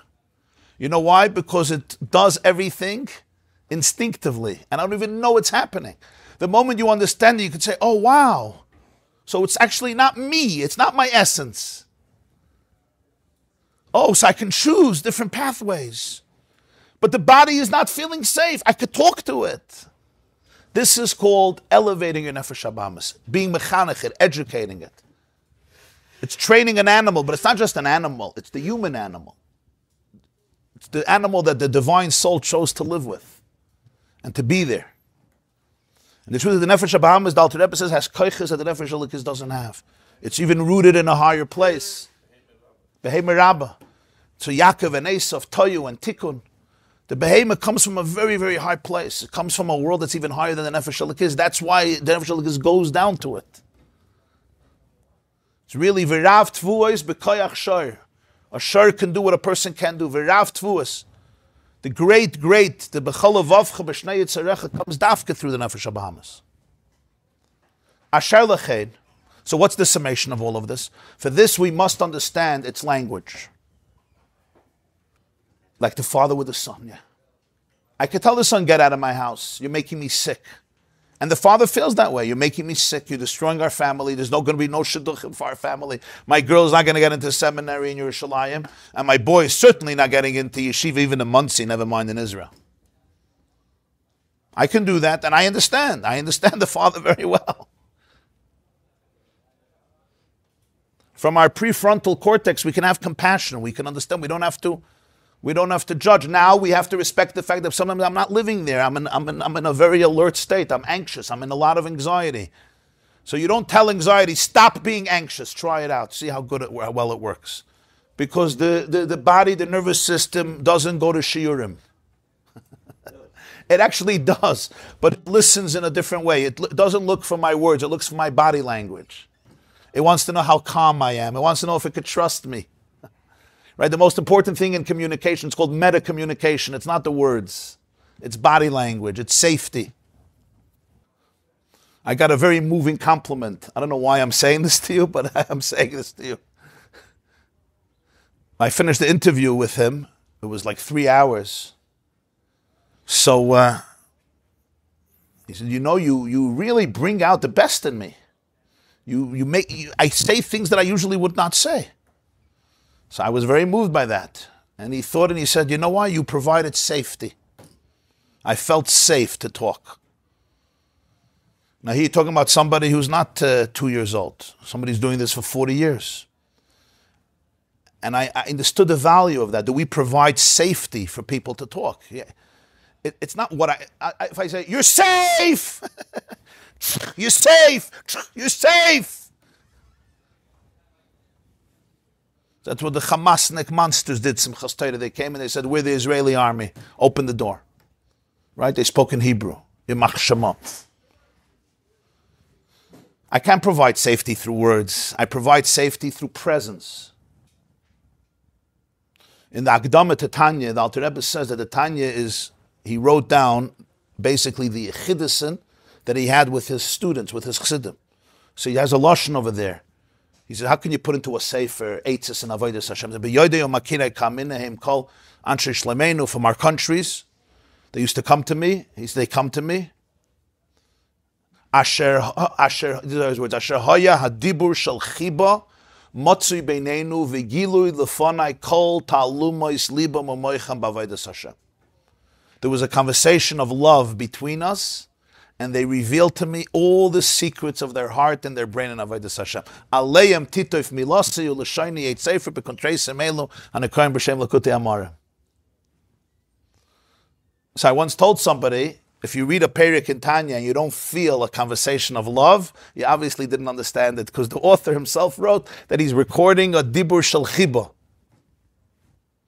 I know some of you learn Tanya, and the Tanya is an intense book. If you don't hear in every Perek dibur shel chiba, you didn't understand what he said, because he himself wrote in the introduction. Hadibur shel chiba, there was a conversation of love. I didn't force them to talk to me. They didn't need to talk to me. They love talking. They reveal, he says, doesn't say some of their secrets, everything that was inside of them. Kol talumais. How do you do that? How do you do that with somebody? You can only do that if you're safe. If I'm going to tell you things and I'm going to feel judged and denigrated, and then I'm going to feel, at some point I'm going to stop. This only comes from providing safety. That's the language that the guf can relax. The amygdala can say, So when I'm talking to my child, if I'm not providing safety, he won't be able to connect. If the kitchen is the danger zone, I'm not going to stay in the kitchen. I'm going to go somewhere else. And I'll say this even in the same issue with your spouse. You know, we talk to our spouse. If she's not feeling safe and you're not feeling safe, you're not going to talk. You're going to yell at each other. And even if you're both nice people and you're both nice people, you're not going to yell at each other on the outside. You'll yell at each other inside. I told the women this week in the Tuesday class, something somebody shared with me. Said, why is it two people are in a room, yeah? A small room. And they're angry at each other, so they start yelling. Why are you yelling? You're right here. As soon as you see a husband and a wife or whatever, they're yelling. You're right here. Was schreist du? The answer is physically you're close to each other, but emotionally you're distant. What do you do when somebody's very far? You scream. You know that they're far from you, so you scream. You know why you're screaming? Not because their ears can't hear, because their heart can't hear. You're trying to overcome the gulf and reach them, so you're yelling. What happens when there's love in the room? You see, everybody speaks quietly. You start whispering. Why are you whispering? Why are you whispering? There's no bug here. The FBI is not here. The Mossad and the CIA are not here. Why are you whispering? You whisper, right? You say, I love you! You whisper. Divrei chachamim benachas nishmaya. It says in Koheles. Because when you're in touch with chachma, koyach ma, bittul, benachas nishmayim. You know why? Because you can hear me. Because your heart can hear me. So it's fascinating. You see how it works? The first day is Pshol. Kimi Hashem she'iltiv. Yeah, you see, why are we yelling? We don't know, but we're yelling because you're not here. I want you to be here, and I think by yelling, I'll get you here. So when there is this state of connectivity, the animal soul could start hearing things. And this is what he's now going to say in this seif in the Maamar. I wasn't trying to hack a chaynik about the Nefesh HaBahamas. This is the foundation of self, of the inner work of connection. Nu, are you going to ask me a stira from Zvachim?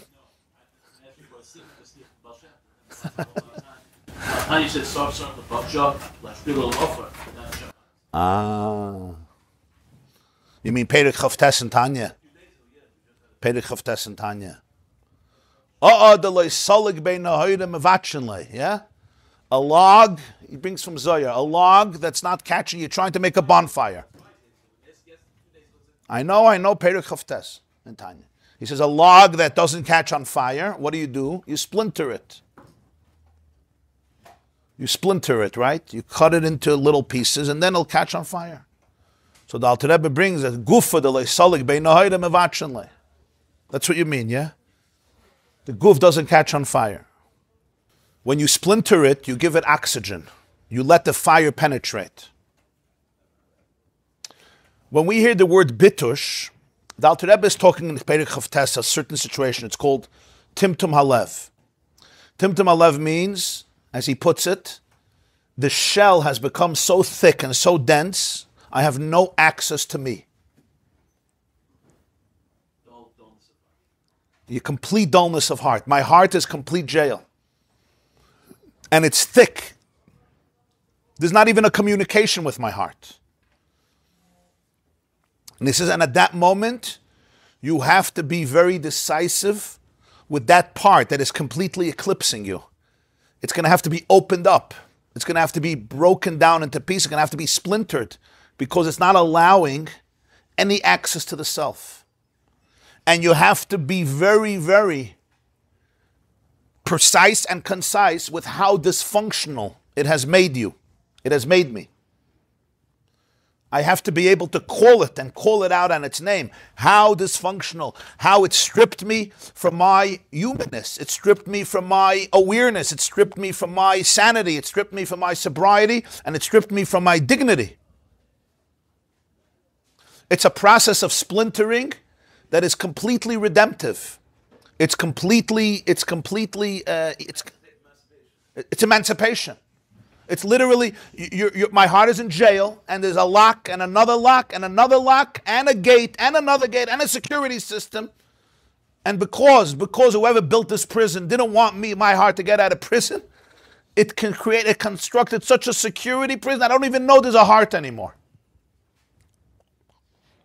So I'm not even connected to that part.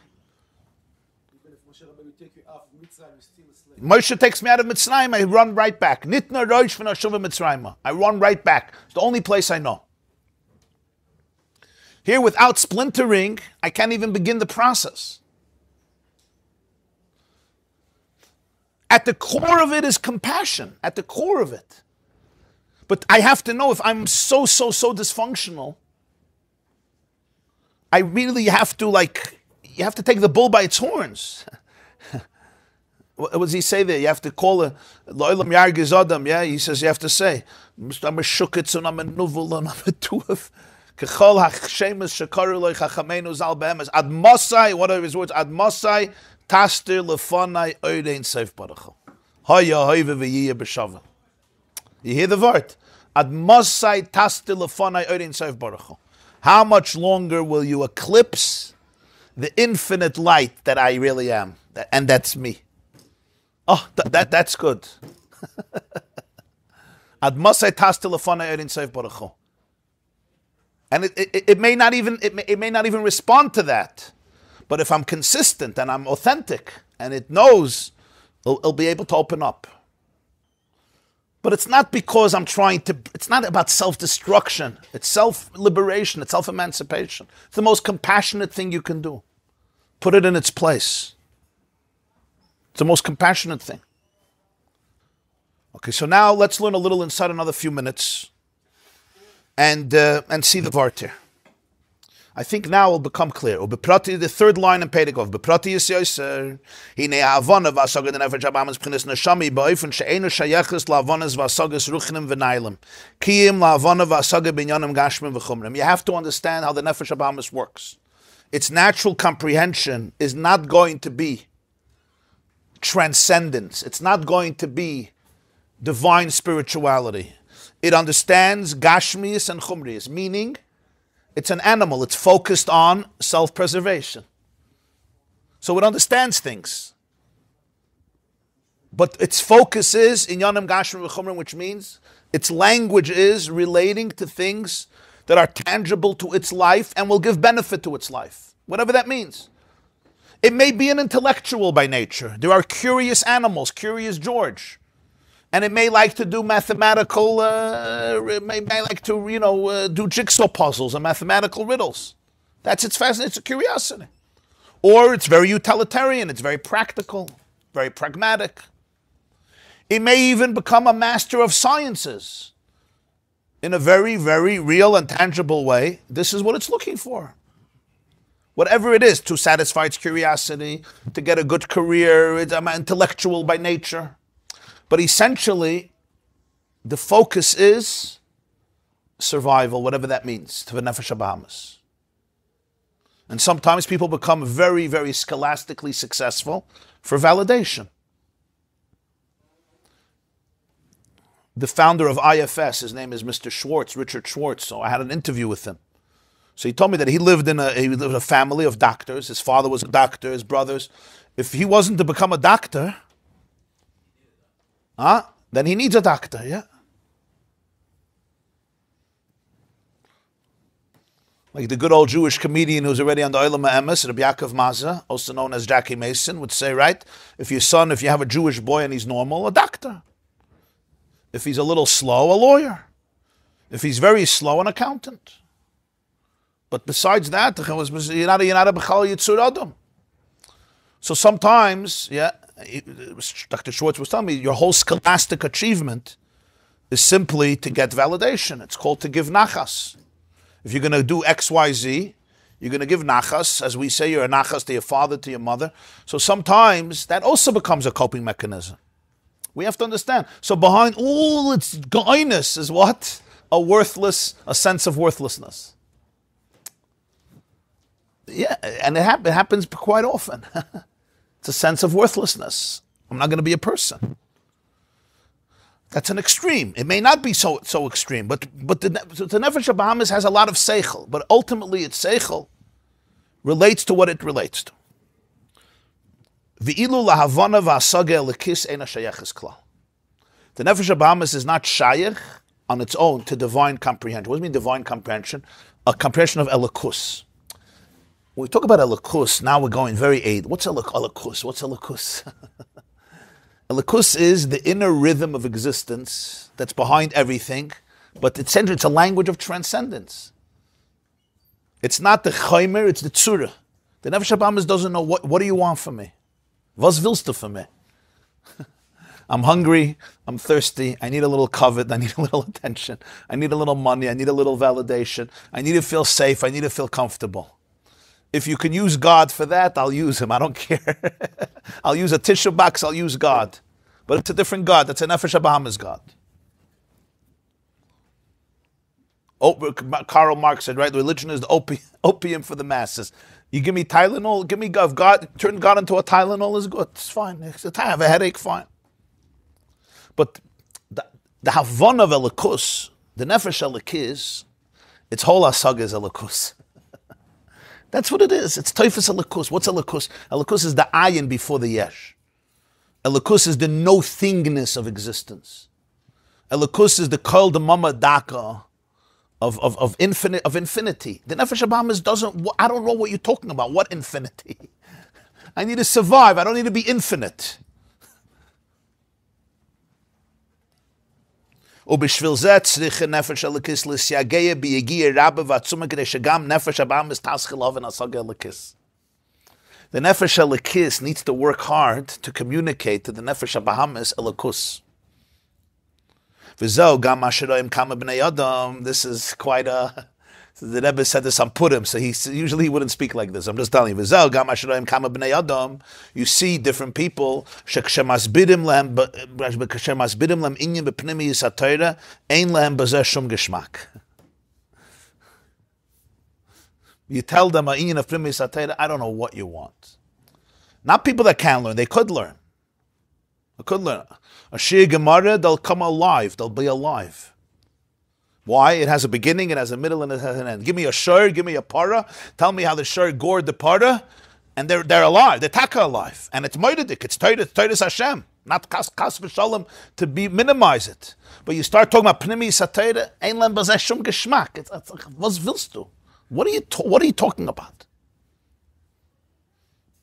He says, why? They never felt a nefesh elikis. They never felt it. It's not. Again, it's not. It's. You have to be open to your nefesh elikis. Not only you don't have a geschmack, they don't know what you're talking about.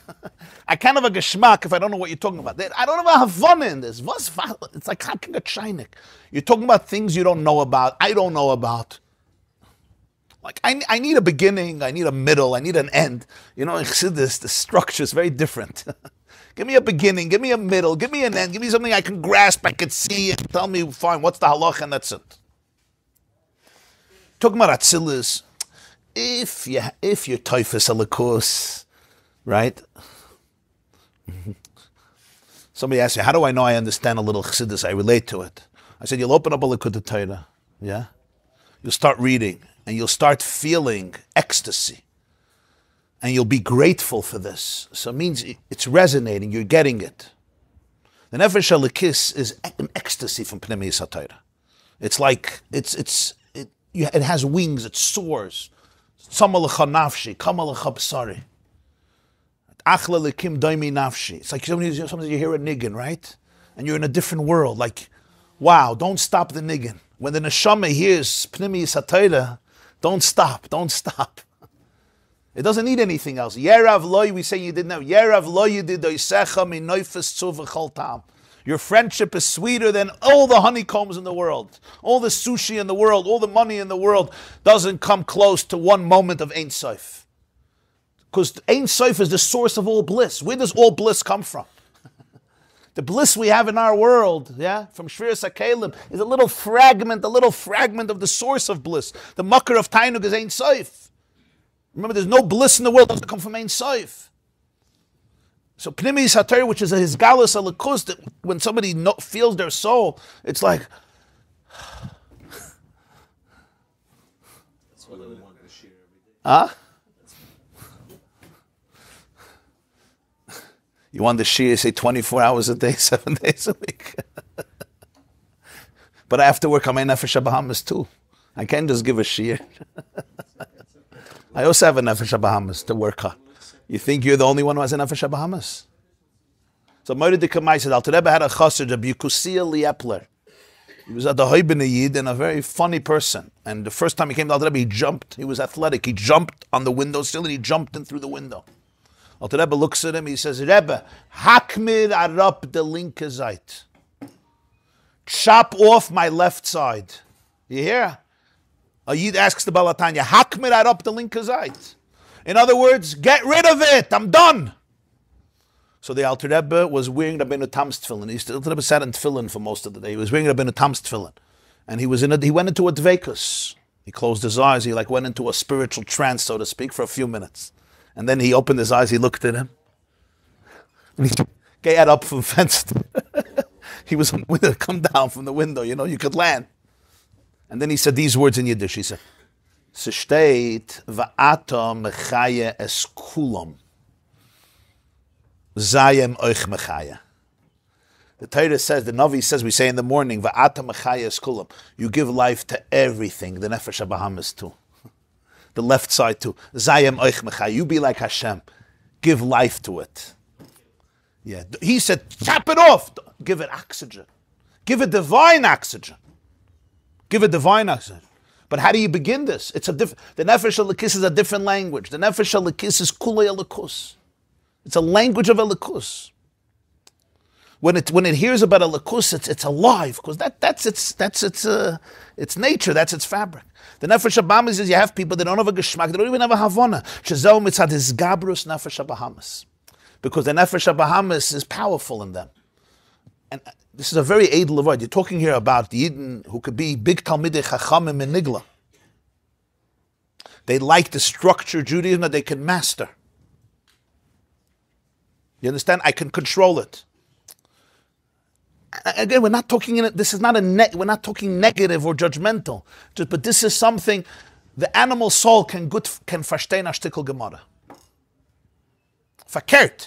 If it's a certain type of animal soul, it even becomes it's geschmack.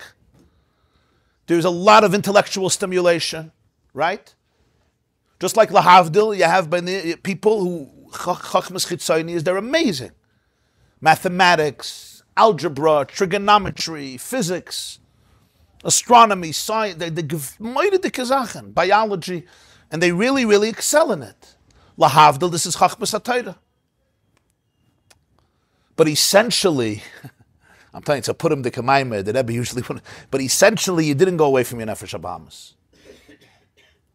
You relate to the Judaism that you could control more.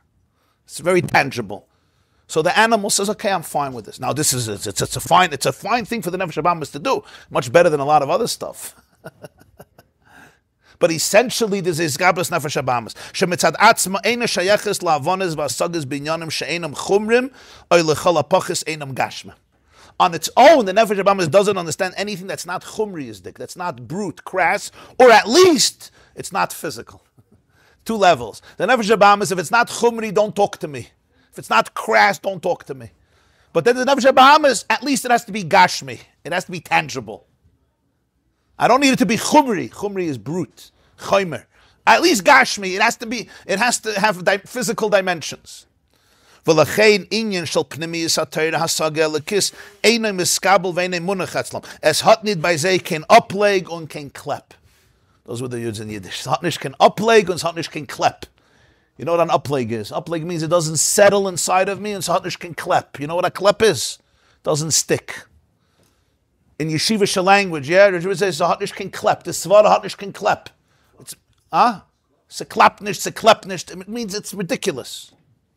So he says, some people, the whole pnimiyus hatayras hat nicht kein klep. It doesn't connect. There's no glue. It's like you're talking Chinese. You're sitting in a room. Somebody's 10 years is talking Mandarin. At some point, hat nicht kein klep. You may be even intelligent. I don't get it.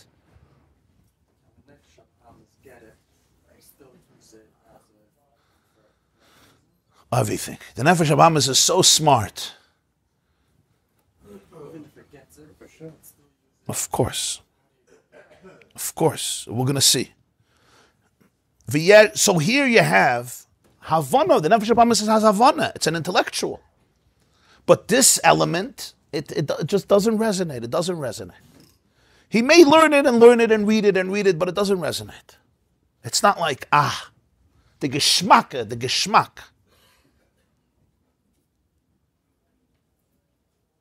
You can't force this. It's not a force.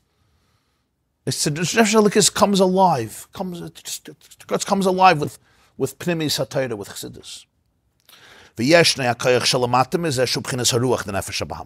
the Ruach of the Nefesh HaBahamis. What's the Ruach?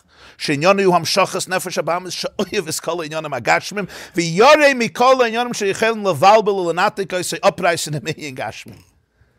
The Nefesh HaBahamis, as we said, its focus is life survival, and therefore it loves everything that will contribute to it, and it's afraid of anything that will cause him uprising and will cause him to be detached from that which it perceives as life and pleasure, which is the world of the Gashmi world, whatever that means for a person.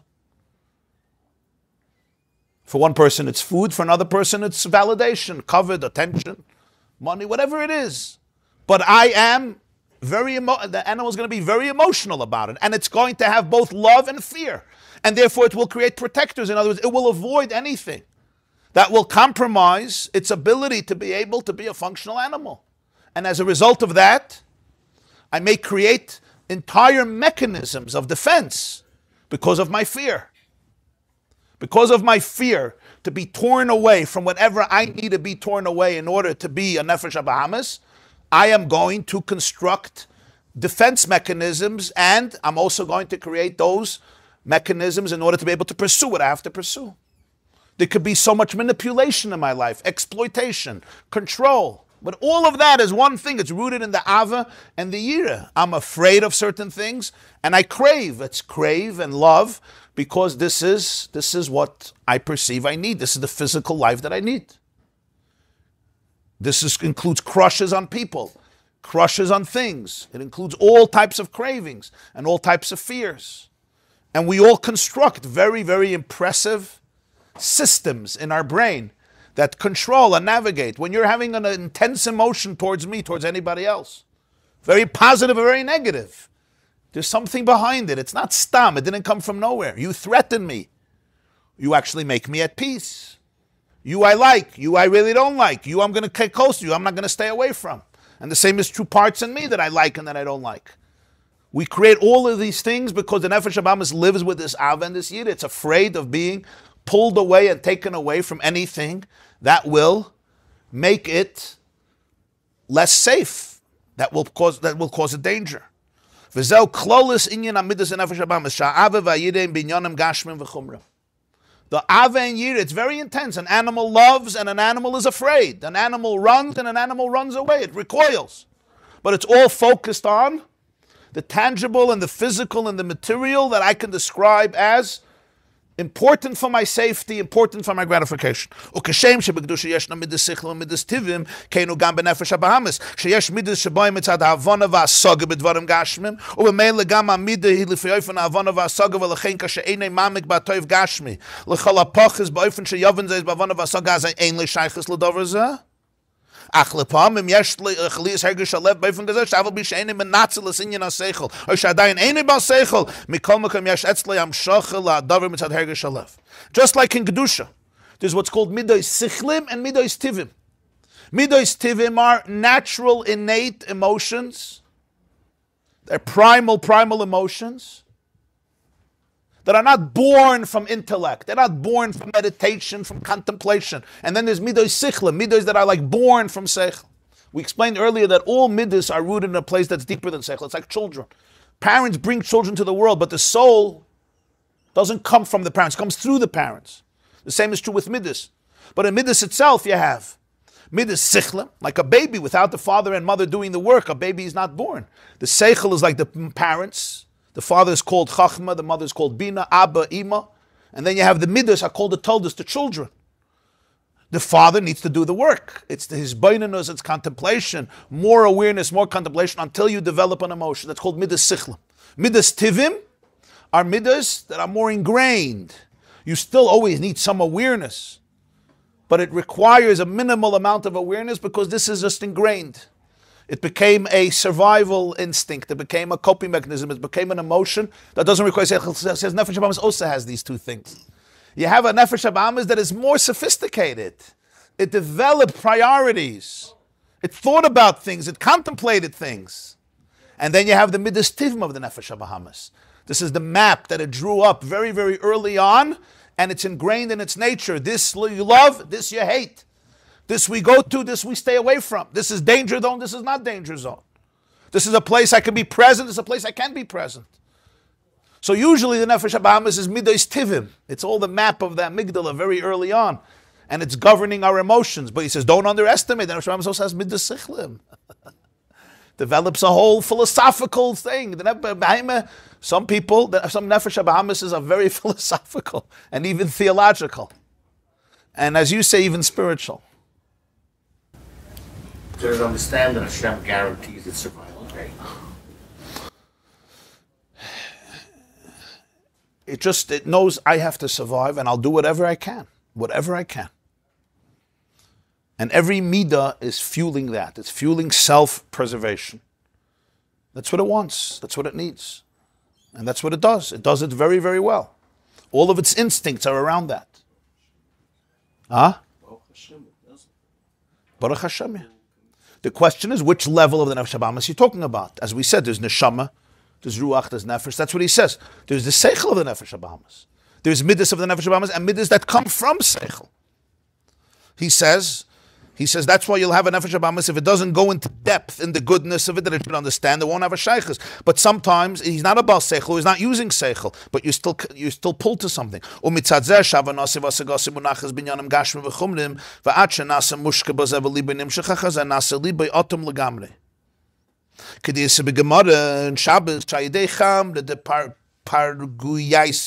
Umaya de Yumsus, Nasa Maima do Matzev, da Hacheresh Hoya Libam.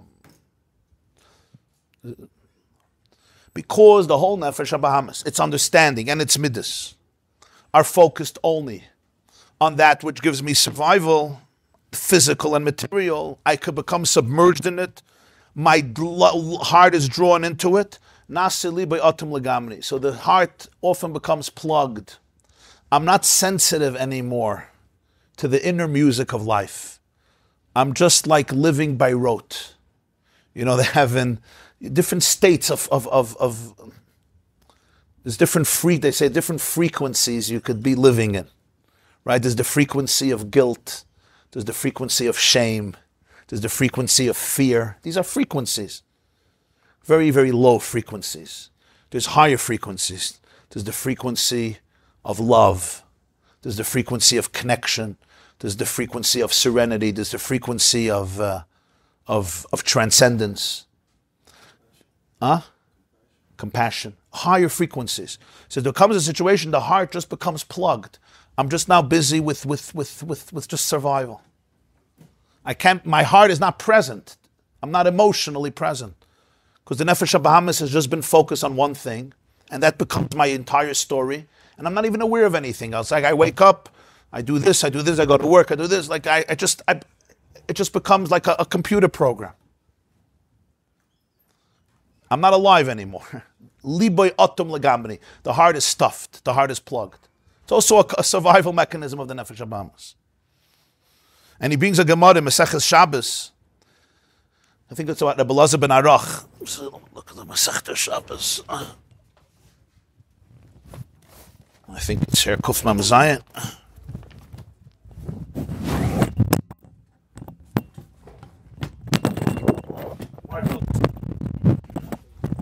Ben Arach, yeah, Chodesh Hazel Lechem, Acheresh Hoya Libo. So Moed de Kamaisa. I know it's late, we'll mamish finish in a few minutes. Kuf Mem Zayin Amid Beis, I believe, right? It's a Hafla de Kamaisa that brings out the whole Inyan.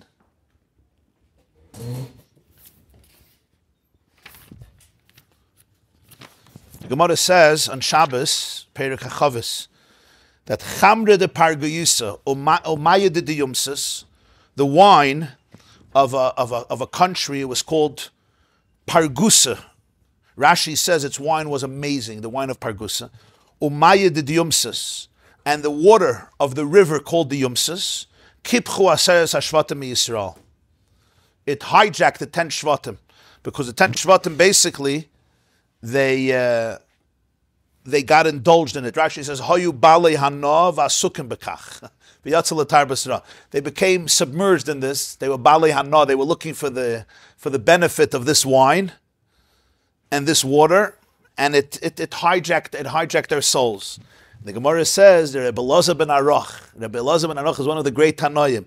Ikla lahasam. He ended up in this region called Pargusa, near the river called the Yumsus. Imshich basrayu, and he became addicted to this wine. Akar Talmudei, and his learning was forgotten from him. And when he came back to his house, he stood up to learn, and he took out a Sefer Torah, and he was holding by the pasuk in Parshas Boy, HaChodesh Hazel Lechem. And he made a mistake, and instead of HaChodesh Hazel Lechem, he said, HaChedesh Hoya Libam. Their hearts became deaf. HaChodesh is Cheresh, Hazel Lechem Hoya Libam. And they all understood his situation, and said they davened for him, and everything came back to him. Everything came back to him. So HaChodesh Hazel Lechem became HaCheresh Hoya Libam. But it's interesting also, the words, HaCheresh Hoya Libam, his heart became deaf. It was a mistake of HaChodesh Hazel Lechem, but what was the mistake? The mistake was describing what happened. What happened was, I'm not hearing it anymore. My antennas are shut down. You don't hear, there's a certain, when the Nefesh Elokis is alive, there's a music that you hear. Creation is a symphony. You hear, you're sensitive to it. You sit down with somebody, your heart is open, your presence to the energy. It's called, everyone has an energy field, right? There's the energy that you're manifesting from Hashem. But at this point, my heart is just plugged. I'm just trying to cope.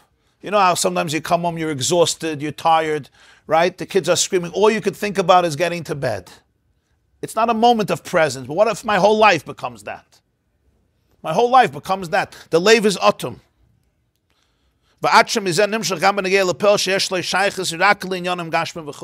So now it expresses itself in nefesh. How does this animal soul live? It only pursues one thing.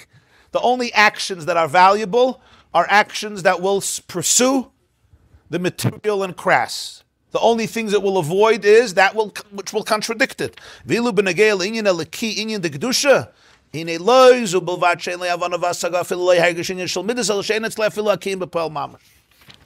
whole realm of Elikus, the whole realm of holiness. I don't understand it. I don't even have a feel for it. First of all, I don't relate to it. I can't understand it, but even I don't have a feel for it. And even Poel Mamish, it doesn't mean anything to me. I stay away from it. I'm not sensitive to that whole world. You know what I mean? An example would be, right? If I have a garden here in Muncie in my backyard, but the deer come and they eat it up. That's their derech. They come in the morning, they have beautiful meals, 4 or 5 in the morning. When we're waking up, they eat breakfast. Already, they're after davening. They do before v'sikin, they daven. So somebody decided he's going to put up a big sign. And he put up a big sign, Loi Signov. Loi Signov. Even Sheva Mitzvahs B'nai Noyach, nobody's allowed to steal. It's my garden. It's exclusively my garden. Lashem Aritzim Loya, and he says, this is mine. It's not yours. And I'm not Moichel you, not an Olam Hazeh, not an Olam Haba. What happens when the deer come in the morning? They see this sign, and what do? They're like, oh, yeah, he's right. He's right. Let's go to somebody else's garden. Then it's a struggle. No, my Yetzer Tov, my Nefesh Elokis. You don't expect it. The deer, his inyan is to co-eat. You don't want him to eat? Build a fence. You understand the vart? Another person, a person, comes to a fence. He doesn't need a fence. The sign is stronger than a fence. The fence he could climb over. The sign he can't climb over. It says in Shashirim, Suga b'Sheshanim. The fence of the Jewish people are roses. So the Medrash says, Sheshanim, Sheshainim Alochas. And he gives an example. He says, a chassan gets married. This is a Medrash Rabbah. A chassan in Shashirim gets married. And he comes home, and his wife says, Tipas dam. There's blood. And he says, there's no physical fence. But the fence of Yir Shamayim is stronger. Suga b'Sheshanim. It's a different type of fence, a moral fence. You can't expect the horse or the donkey or the deer to stop because there's a moral fence. It's not what its job is. Now let's understand we have that inside of us. We have that inside of us. There's that part of me. I need a wall. There's no wall. I don't relate to this. That language doesn't exist. So Mela also in Nefesh. In Neshama, it's a Nefesh Abahamas. In Ruach, it's a Nefesh Abahamas. And in Nefesh also. It relates to Poel Mamish, that which is beneficial, that which is not beneficial. The Nefesh Elikis has a whole different language. It's a language of truth, of authenticity, of divinity.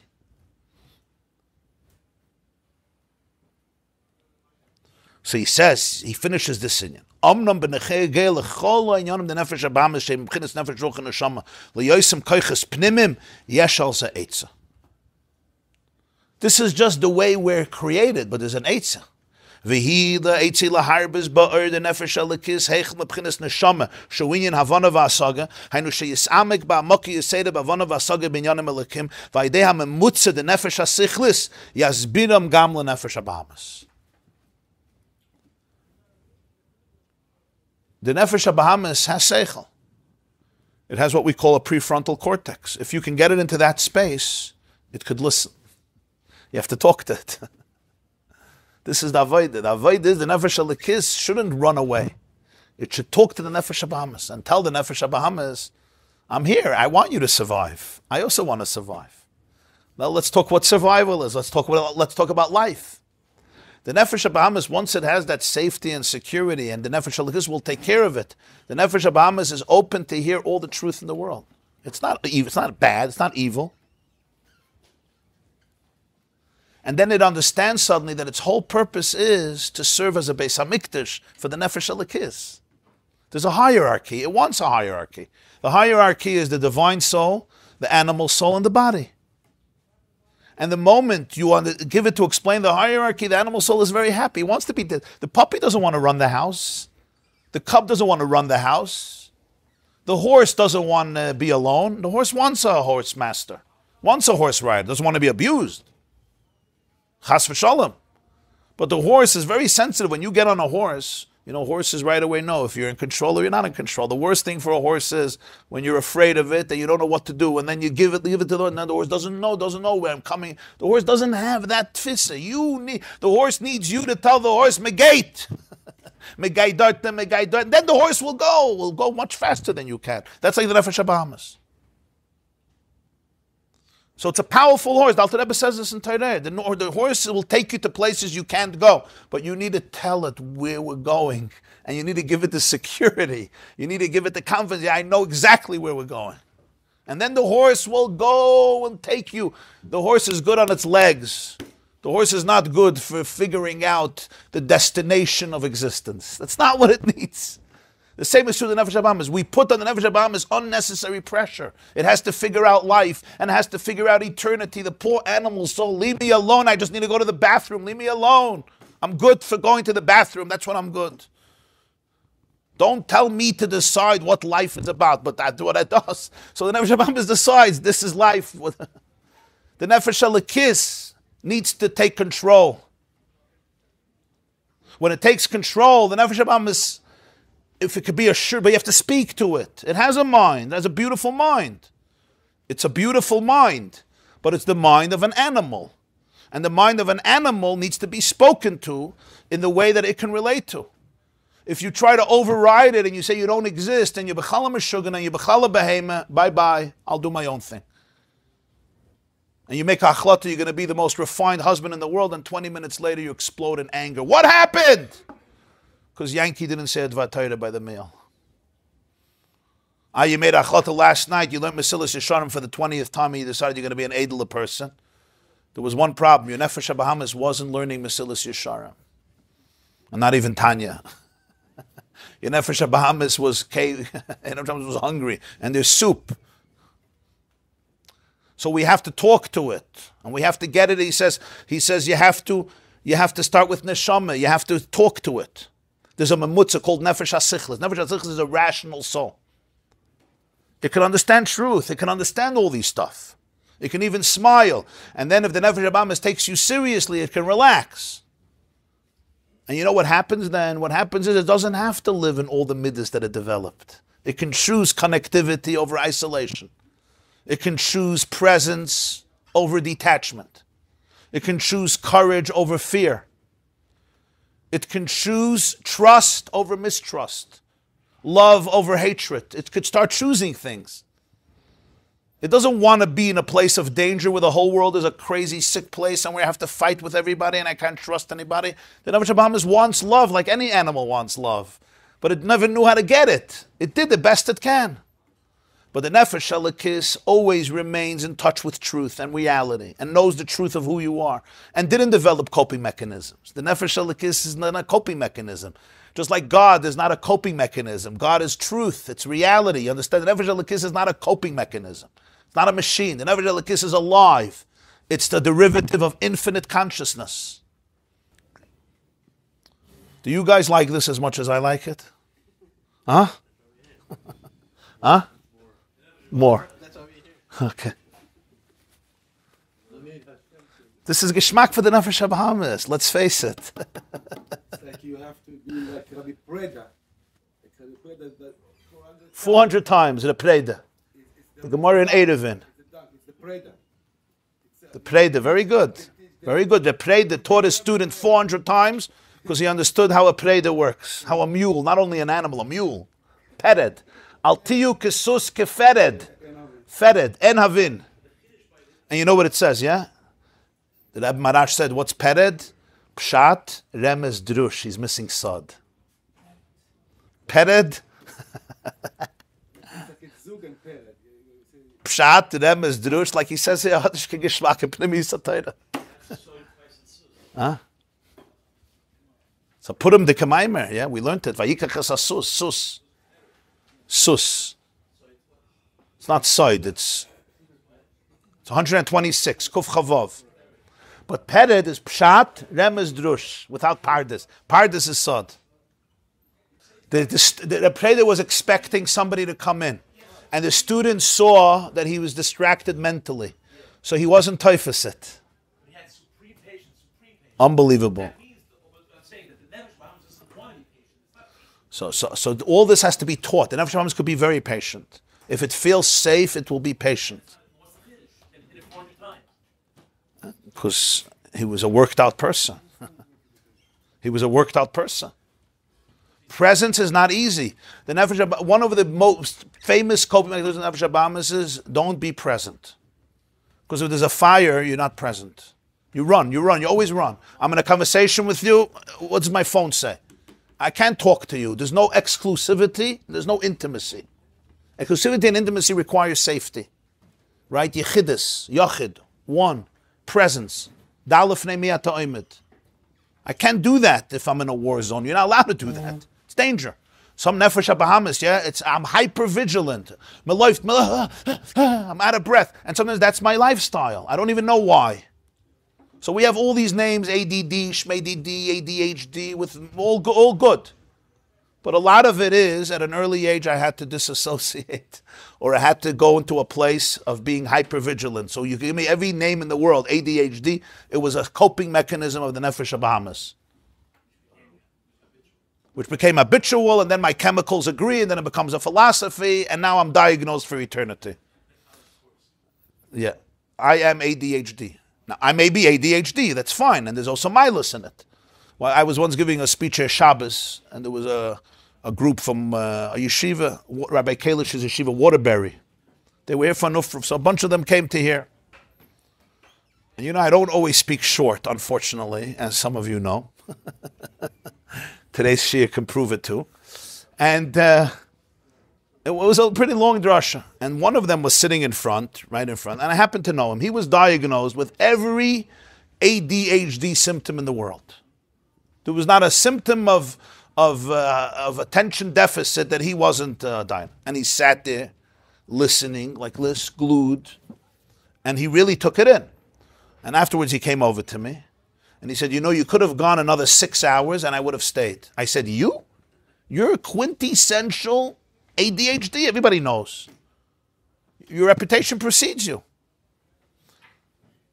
He looks at me and he says, people don't understand. If somebody is talking and he's just talking, I can't sit for 3 seconds.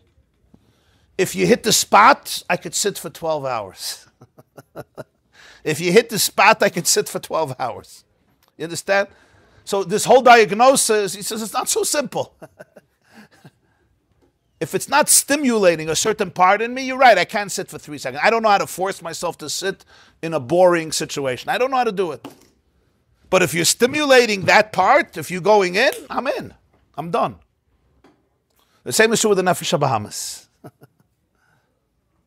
So b'meila he says, there's a memutza, it's called Nefesh HaSichlis. V'inyan ze yoitzi oisei ma'amayim d'matzav shenimtze boi, v'at sheyovi l'mayim d'matzav hofchi, sheyivarer v'yalas en yonim hagashmem. You don't only go out of that place, it's all reversed. Everything the Nefesh HaBahamis was involved in is now Kedusha. Food is not bad, exercise is not bad, work is not bad, sleeping is not bad, relationships are not bad. They're actually all part of Avodah. B'chol d'rechecha da'eyu. Now the Nefesh HaBahamis is a keli, it's a vehicle, it's a channel. There's a shidduch, there's a hierarchy, there's a connection. Shezel mipnei shenitin koyach l'neshama levaradam lezachacham l'aloisam ha'idezah shetavet avidasabam. The neshama was given the power. Levaradam, 3 words. Levaradam lezachacham l'aloisam. Levaradam is from the word barur. You first have to clarify, like Shabbos, you're not allowed to do boirer, right? You have to identify. This is toiv, this is psoilus. Sift out, boirer. You have to be mavada. It's called avodas habirurim, from the word barur. It has to be clear. This is a destructive coping mechanism. I got it. This is a good coping mechanism, right? This is good. You have to be mavada. This is helping our life. This is destroying our life. This is bringing you closer to the people you want to be. This is bringing you further from the people. That's the first thing. Then there's lezachacham. Lezachacham from the word shem and zayis, zach. The word zichuch, lezachech. To make things clear, refined, to refine it. Lezachacham. What does it mean to refine it?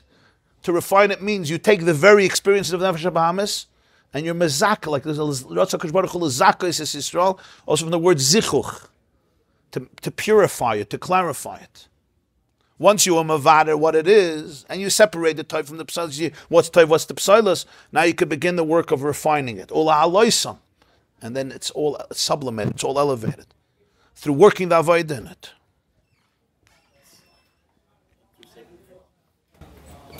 It gets elevated through the working of it, or once it's worked on, then it will not. Like we say, through all your ways, you know him. All your ways. Not just when I'm in Torah and mitzvahs. My whole life, there's a relationship, there's connection. Now the heart is not plugged anymore. Because now the animal soul is not living in isolation from the divine soul. It's not like a schizophrenic, I'm 2 separate people. There's a constant relationship, there's a connection. That's what the Baal Shem says, Azoiv tazoiv imoy, ani v'roich v'lachamoy, koila shetay melech asara shma b'koila. Right, all these things that we're discussing. So this is only through, you need the Nefesh HaSichlis. Why? Because the Nefesh HaBahamis could understand Pnimiyus HaTorah. But you need to talk its language. You must talk its language. Yeah. That's why in Shiurim I always try to give Mishalim. Why do I give metaphors? Let's just learn the Chaimer, go on. The answer is, because your Nefesh HaLekis understood it before the Shir. The point of the Shir is the Nefesh HaBahamis should understand. How's the Nefesh HaBahamis understand? You start saying, Atzilis, Briya, Yitzira. Do me a favor, give me my phone. Let me check the next clip. Oh, Rabbi Huawei has a clip? Okay, is there a joke? It's a joke. Okay, next. Eses Svidis, do me a favor. Let me get a cookie. Next. Nefesh Ruach Neshama Chai Yechida. Was willst du? Was willst du? I have a bank to deal with, I have a mortgage. I have tuition. You know what's happening in my house? Boom, boom, boom. It's very nice. If I have nothing to do, I'll sit and learn Kabbalah. I'll learn about Ma and Ban and Sag and Av and Tzimtzum, and you'll be happy. Very good. But I'm not an intellectual, so I'm not interested. I'm not a mystic, so I'm certainly not interested. Yeah? I'm just trying to help my life, and I got anxiety. So we'll stop hacking me with Atzilus, because Atzilus doesn't help my anxiety. You understand? The Nefesh HaBahamis does care about anxiety. So the Nefesh HaBahamis has to understand how Atzilus helps anxiety. That's what it needs to know.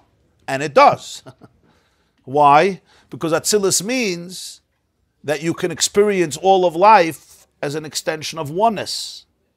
The anxiety is coming because I'm living in a very, very unsafe place. Because my Olam Hasiyah, my Olam Hatzilas are not connected.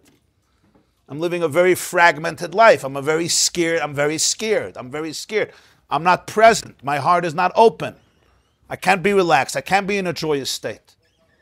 So all the mishalim that we give, that I try to give, Be'ezer Hashem, is because I'm trying to talk to my Nefesh HaBahamis. And I hope by me talking to my Nefesh HaBahamis, your Nefesh HaBahamis might listen. It might not. It might say, don't confuse our animal souls. But maybe it's going to listen.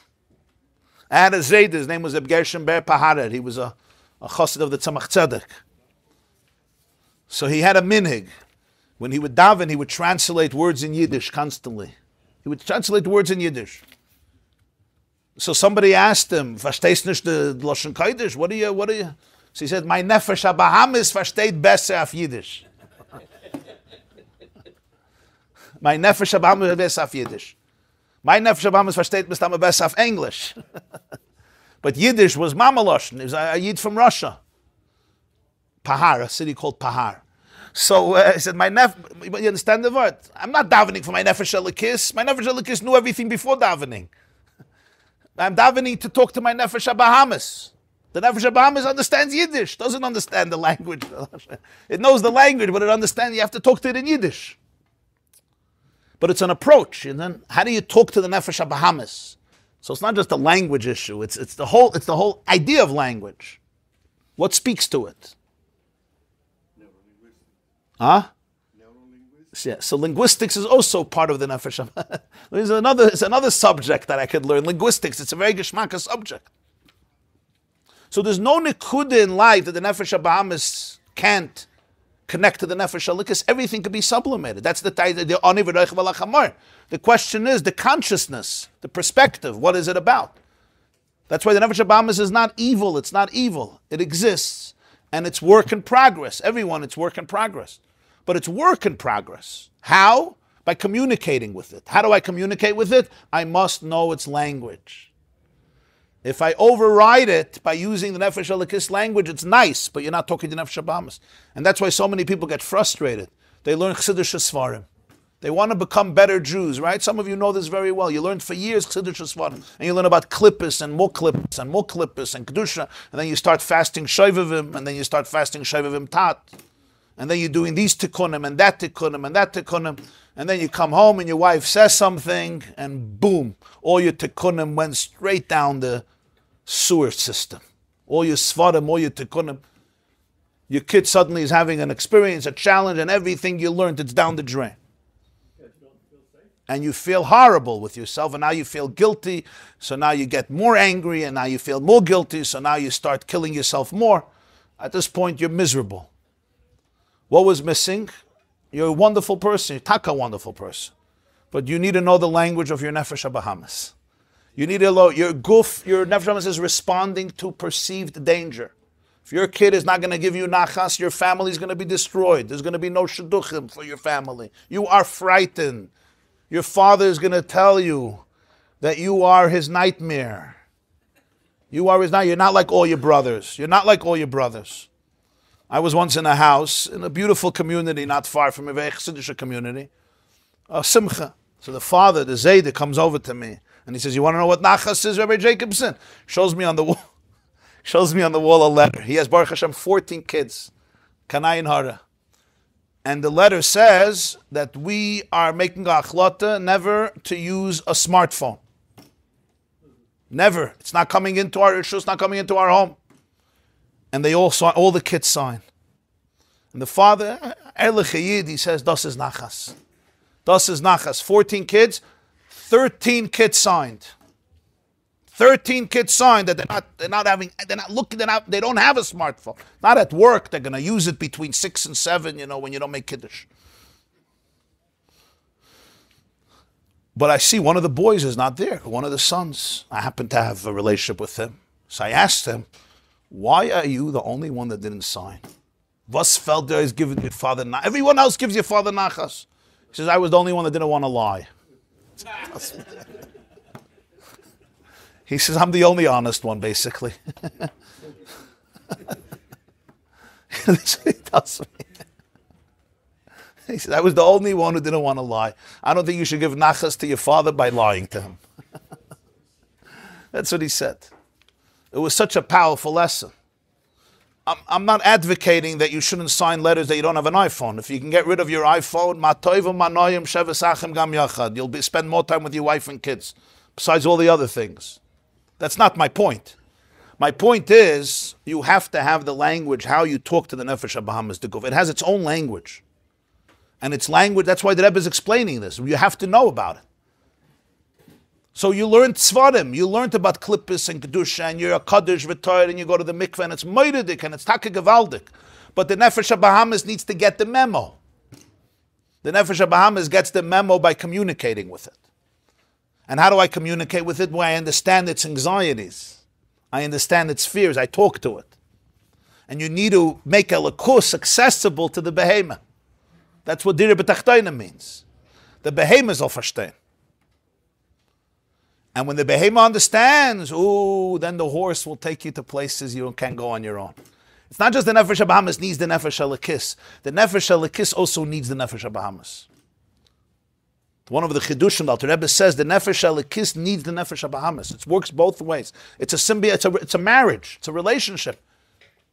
Your wife needs you, you need your wife. I'm not going to say who's the Nefesh HaLekis, who's the Nefesh HaBahamis. You'll decide that on your own. Huh?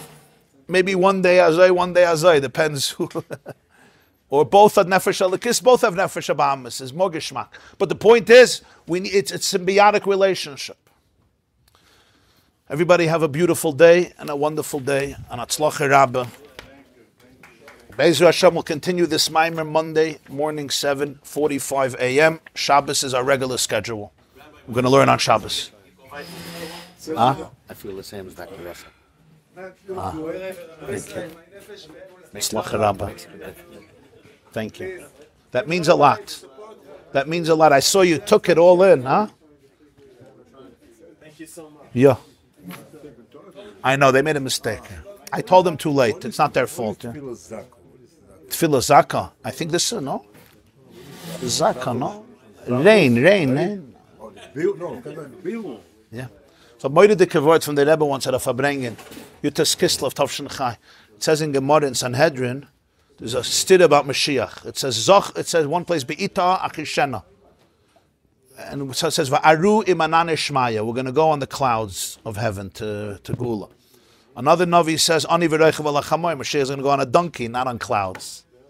So the Gemara says, Zachu anane shmaya.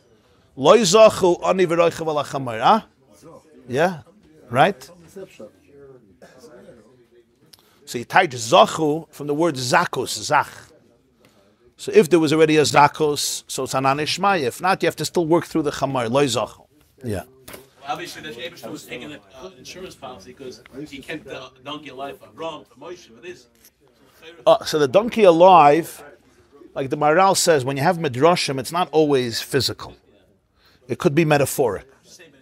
So but that's the metaphor, that it's the same Chamar. We're working with the same Gashmi. In Avram Avinu's time, it was one stage of development. Moshe is already, before Matan Torah, is already a whole higher stage. And Mashiach is the ultimate. So you have three stages in the elevation of the Guf. You have Avram Avinu, you have Moshe, which is already Matan Torah. Avram Avinu is before the era of Matan Torah. And then you have Mashiach is the end goal. Over there, it's all through the Chamay. I was talking about Emesh is Avram Moshe Mashiach. It says Adam also, yeah. Adam, David, Mashiach. Adam, David, Moshe. Because David, Malka, Mashiach. So you have Adam is also. Because Adam was Kailal the three. But this idea of Ani v'reichav al hachamor is that his galus is going to be davka through the guf. There's a lashon in one of the Maamarim for the Rebbe Marash that when Mashiach comes, haneshama nizoynes min haguf.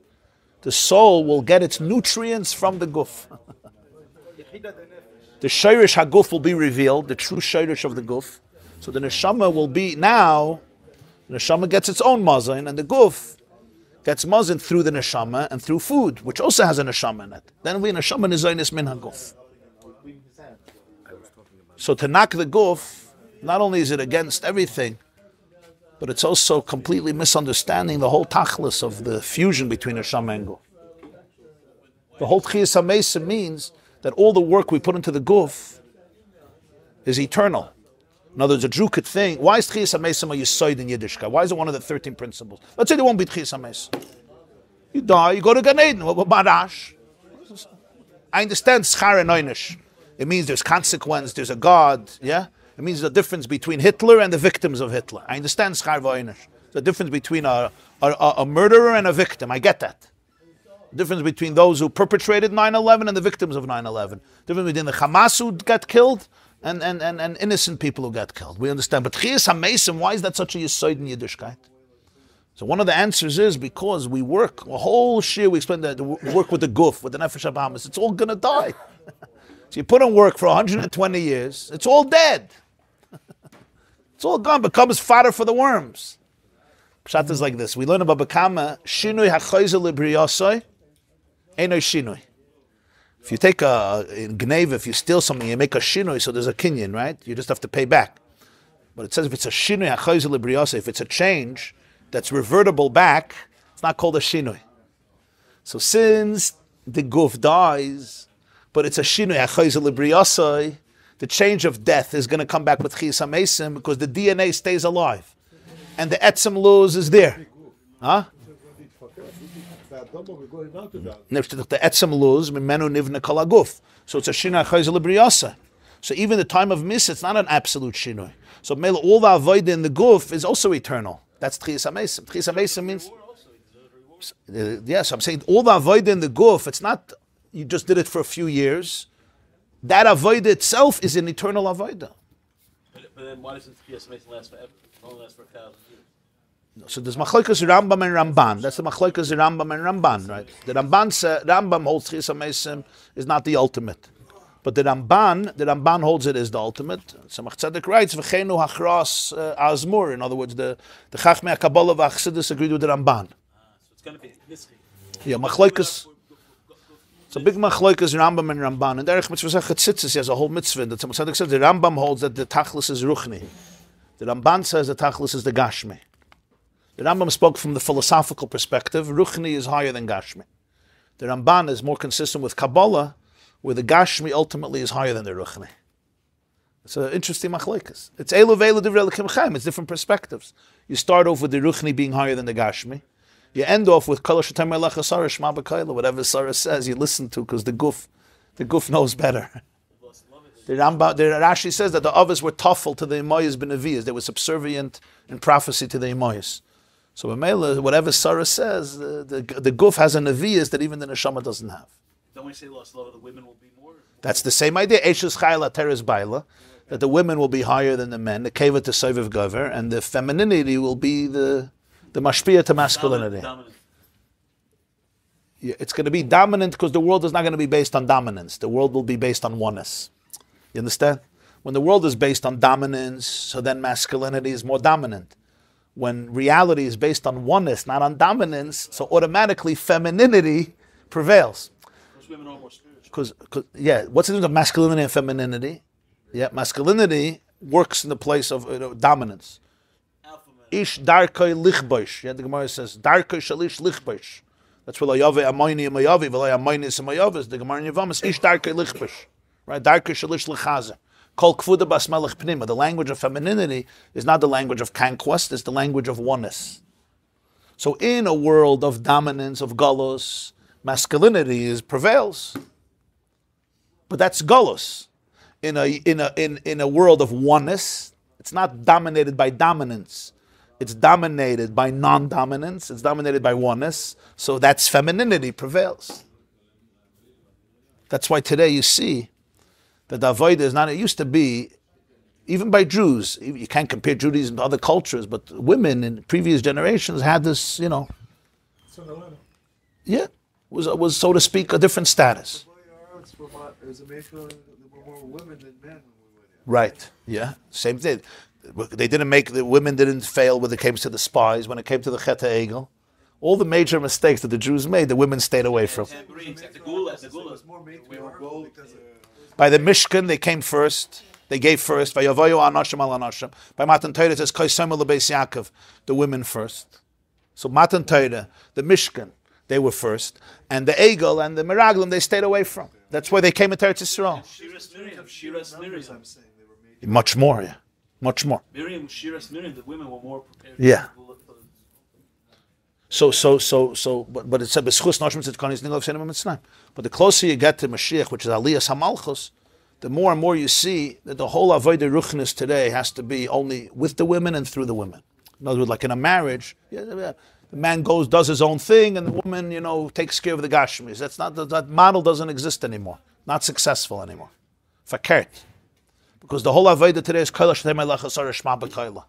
symbiotic relationship between the man and the woman, and fakert. The real ruchnius, the man could get a lot of guidance from his wife. That's the emes. That's the emes, right? Like you know, and like I know, and like you know. Shiras Miriam. It's like why Yaakov Avinu מוכן לעבוד 14 years for someone you can work for me for 7 years. Yeah. What do you see? What you saw in her. Vayiyu be'enov kiyamim achadim b'havosoi oisa. Just beautiful. What he saw.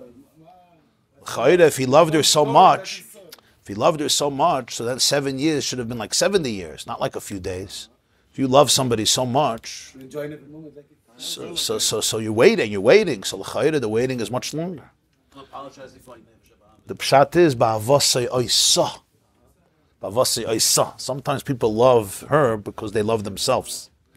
All those 7 years, all those 7 years, what happened? When he came to the well, she was shepherding the flock. Asks Rashi, since when do you give a little girl tzayin? The answer is Lava didn't have sons, so Rachel was responsible for all that tzayin. Later, Rashi says later, because then, Bonov is later, then he didn't have, so that's why Yaakov blessed him and he had all these brachos. So that means when Yaakov came into the house, he took over all the sheep, because it says he was the roya. So Rachel had 7 years of menuchas hanefesh. He was very happy for her. Understand? Not he was thinking about her. It was geschmack. Because she finally had menuchas hanefesh. She didn't have to be a slave for her father. She didn't have to slave away for her father. What's Jacob? He was benefiting ba'avosei oisa. He could be here for his wife. When you really appreciate and love somebody, you feel it as a privilege to be there for them. It's a privilege. It's not yisudim. אתה מבין? אם אתה אוהב מישהו, זה זכות שאני יכול לשמש אותה. The Lubavitcher Rebbe, before he was a Rebbe, when his father-in-law was still alive, so he was once walking home, and there was a Yid, a Bacher, who would nudge with questions non-stop. And my brother told us, so says the Rebbe turned to him and said, "The Rebbe's a tochter vart of mir." The Rebbe's a tochter vart of mir. The Rebbe Yatz was still alive. He says, "The Rebbe's daughter is waiting for me." The Rebbe's a tochter vart of mir. So you have to sometimes say, the Eibishter's a tochter vart of mir. Hashem's daughter is waiting for me. This class is brought to you by theyeshiva.net. Please help us continue the classes. Make even a small contribution at www.theyeshiva.net/donate.